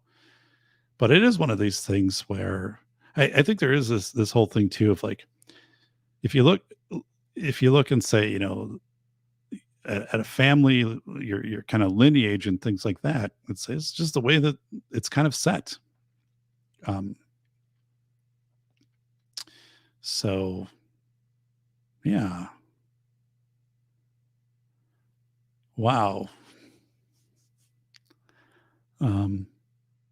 I eat sardines. I like sardines, but my doc says, "Oh, there's like too much salt in those." But I mean, I eat like 1 or 2 containers a week, which I don't think is a lot, but I do like sardines, and I eat sardines the day before I bike because it's protein again, and it's omega-3s, and as you're biking, you're working all that through your blood, especially omega-3s. So.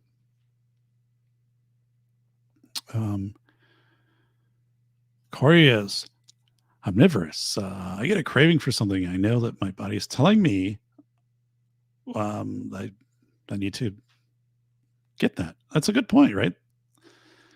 That's something we don't. I mean, we can have addictions to things, right? So if you're eating certain foods, You can get addicted to a chili cheese burrito or something like that. But if you are craving, a certain thing, you're like, I typically don't eat ice cream, but I'm craving ice cream right now. Your body is saying, boom, need this. So we don't do that. Too much salt isn't good for the heart. Yeah. So I don't eat salted peanuts, and I don't think I'm getting a whole lot out of the sardines. So I don't really I don't really put salt on my food either.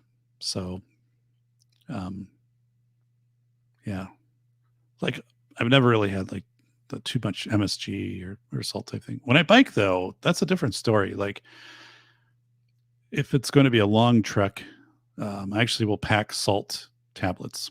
So, which are that's not uncommon in the biking world or kind of the fitness world for things that take a long duration, because it helps to reset your electrolytes. And like actually, my arms will look like a salt flat on certain bike rides. The salt will actually crystallize out of my skin. Like if you lick it, it tastes it's salt. Um, so plus I'm taking a lot of water with that.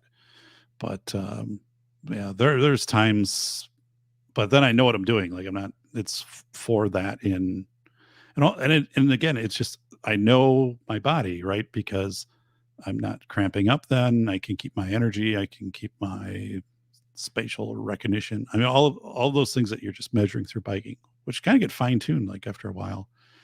Um, but that's a good point. I didn't do salt tablets until probably 2014, and that really put an end on distance ride to the cramping. Because,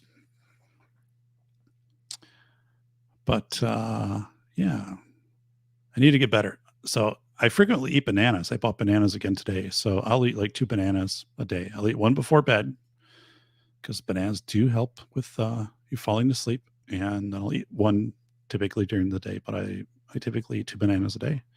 Try to eat a green apple once every 3 days. Eat a lot of regular unsalted peanuts.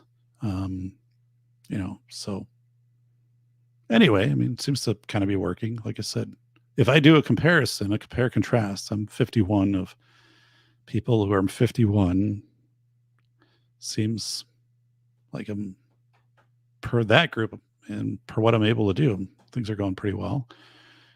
Be able to do the show, 2 shows back to back. Come on. It's crazy. So yeah, and I walk quite a bit too. Not as much in winter, but that's part of that is due. There's not a good way to do that around here. That's really safe. Um, so like I said, that's where the Villages sends me the ads and says, "Hey, Doc, would you consider coming down here in winter?" I'm like, sounds better every week. So, same in construction, Doc. Hats turn into salt licks. Yep. Yeah, it is amazing. My arms, many, many times, just they just turn white, and it's you can just flake the salt right off. But you know, so I guess you know it's good. Your pores, your system is cleansing itself. Like I said, I think being able to take a bike ride is one of the best. Distance ride is a huge therapeutic. You can measure so many things: your respirations, your balance, your endurance, strength, proprioception, memory, uh, prediction, ability to kind of circuit, meaning like for the next mile, I'm going to bike 20 miles an hour for the next mile, and then I'll drop it down that you can. So don't blame the butter for what the bread did. Unknown. So look at Andrew. That's a good one. So biking brings smiles. I think biking has so many health benefits to it. Yeah. I kind of worry with the e-bike craze because I can see the benefit of being like outdoors, and maybe if you're, like my neighbor bikes e-bikes to Madison and back, so there's like a huge savings for him to do that. Um, but I'm saying like people who exchange traditional biking for e-biking, um, there's a reason I bike, and it's to get stronger and to pedal the bike and to I don't want to just go out and have that process simplified. And that's why my bike is also heavy. So, um, yeah, I do compression shorts, but I do regular shorts over. I don't do the bike shorts thing. I don't like the look. And, um, I had a pair and I was just, no. So just do compression shorts with, yeah, we vault eat a certain way. So, yeah, good thing.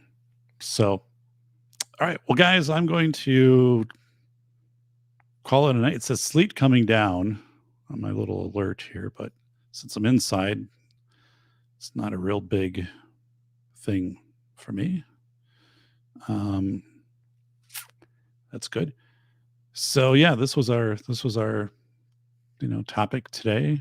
So it's good. We had a really good chat. And again, if you didn't listen to yesterday's show, if you missed it about the CBD, the kindergarten girl was prescribed CBD oil for her Dravet syndrome, which is a seizure disorder. And the school said, no, you can't have it on school premises, and was saying, against the law. And it actually went to court, Ninth Circuit Court in California, and the court sided with the girl and her family. It was a really good show. And there's a lot to be learned in that whole situation there.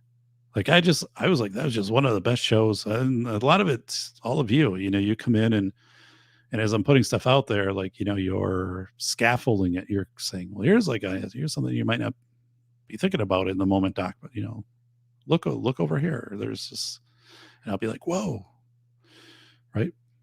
Like there's a couple Bolo. I don't know if you remember that activity where I was doing like, is it flow through money? Is it state money, or is it Medicaid? Like that I did in my fall class. And I did it here the first time of those little cut strips. And you were like, man, you were right on top of that. That activity was lights out awesome. When people did their reviews of class, they're like, this activity was so spot on, and the fact there was this little fate part of it. Like you pick 3 out, but you don't know which 3 you're getting. And I didn't do that ever before. And because like I knew how it went and you guys were giving me feedback on it, when I delivered it, man, I was a pro at it. Like I had it down because we got the rough edges off of it when you guys were working on it. So that really helped me. It was a good thing. So, all right. Awesome show last night. Thank you, Vanessa. Thank you very much. And it's a good blog post too. I got the blog post out today.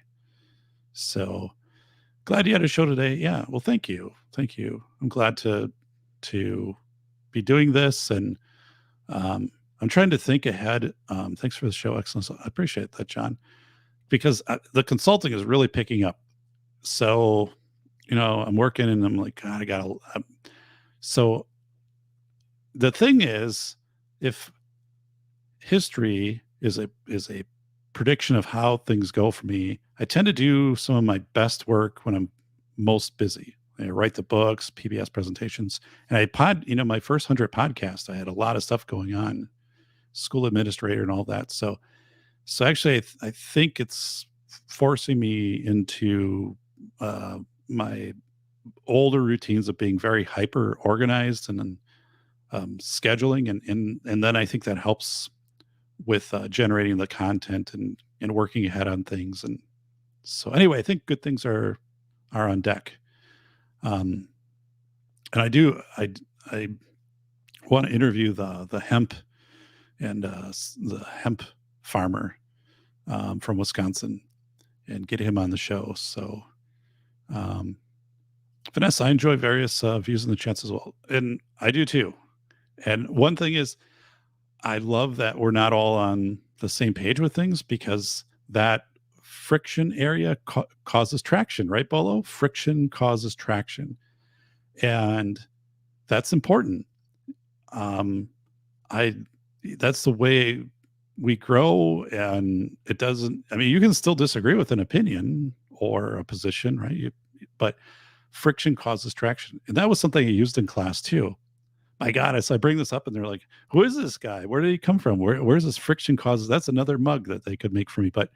Um, but honestly, I'm like, friction, that is such a good point, because the first thing is when you say friction in a school setting and this thing, they're like, oh, well, you want to get rid of that. How do you get rid of it? You got to smooth things over with the community at the school board, your teachers, and friction. And I'm like, yeah, but pause, right? Friction causes traction. So like perpetual friction and abrasion, right? Of course, like that would be bad. That would destroy systems. But if you didn't have friction, you're not going to move forward, right? You could have the best system, but if you couldn't get friction, you're not going to move that system over. It's just going to spin. And people use it. They're like, let me write this down. I'm like, that's from Bolo. So we never learn anything without first filling our trash cans. Yeah. That's actually, I still am burning pages from velocity of information drafts. So I did keep like two full kind of earlier drafts. I don't know if we'll ever do anything with them. Doesn't matter if books published, but just kind of, but I had a stack of different draft things that are now I use to start my fires. Does he make hemp yarn? No. The hemp farmer is it's Door County Cannabis in Wisconsin, CBD, Delta 8, and hemp clothing. But I don't think hemp yarn. I think just like shirts and hats. I could be wrong though. But the big part of the business is the CBD oil and the like Delta H stuff. So cool. Wow. Look at this space. I could spend a whole show on that. We should interview an astronaut. So Bolo tryout for the Canadian Space Force. So, all right. Well, I have my thumbs up here, everybody, to the show. Subscribe, share, let people know. Again, like yesterday, I've got that out on Twitter, and you go with safetyphd.com. I got the blog post, but this is just a really good show. It's like, wow. So we're celebrating. But yeah, I've got a couple meetings to get ready for tomorrow, and I need I don't know. I need to get down to REI in Madison. I'm not going to do that tomorrow, although I could, but I don't think I will. Probably do it after Christmas. And I need to get a black fleece that's heavy that I can wear with a dress shirt. Because when I consult, I always wear a dress shirt. But in winter, it's too cold to just wear a dress shirt. I don't wear a sport coat because that's too formal. And no one I'm working with is wearing a sport coat. But they are usually in a dress shirt, something semi-formal. So I have my fleece, but it's not very warm. So I need to specifically try on and get a black heavy fleece that will look good with a dress shirt. So thank you, Doc, says Vanessa. So, all right. Well, everybody, take care. And I'm in southern Wisconsin. So if you're on the news tomorrow and they're like, oh, Wisconsin got 20 inches of snow, that wasn't me. That's the northern part of the state. Turtleneck under the dress shirt. Nope. I just dress shirt. I don't put a t-shirt or anything underneath it, but so yeah. Wow. So That's a lot of stuff that's some big pieces of paper there, 24 by 36. So, all right. All right, everybody. Good night, y'all. Safe and carry. All right. And let me take us out of here. So, all right.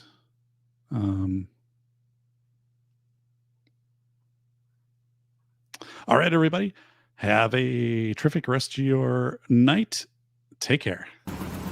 How were the beans and chili that you had for breakfast? They were delicious. Thank you for asking. But now I am very gassy. I'm sorry to hear that.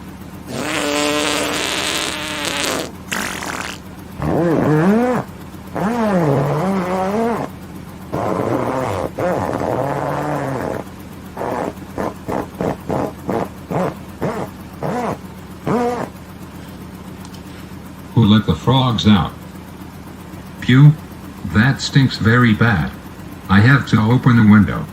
Oh no, my cap flew off and it was sucked into the engine.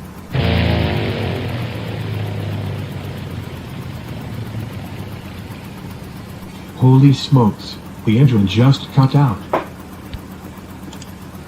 We should use the Decide model to help us make the right decision. Mayday, Mayday. I am declaring a beans and chili emergency. Please advise for landing. Flight 019er, 2 miles northeast. Turn left at 90. Maintain 4,800 to establish an approach.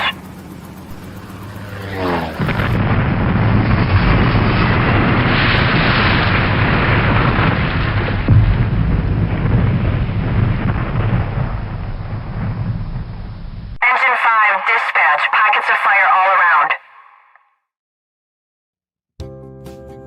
Describe the odor. Is it like when something electrical is burning? And so on. Ridiculous, right?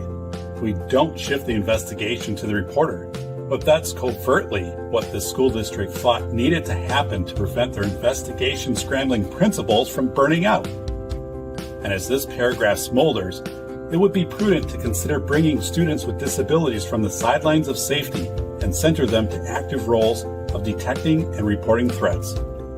So we had a rather difficult meeting. Upon due diligence of examining the reporting system, I informed the district representative that I could not justify modifications to the existing model, as such changes would make the system less accessible to students. Well, that was a short chit-chat. The district folks believed, or hoped, that the threat input system could be modified and maintained with fidelity. I wasn't in alignment with that hypothesis, and so I was thanked and given notice that our partnership would be over at month's end.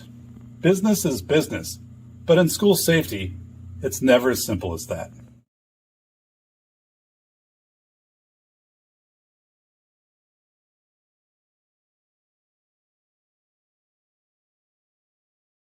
Holy shit, a ghost. Ooh. Do you mind moving out of the way? You're blocking the TV. Oh shit. Sorry, man. It's okay. Thank you.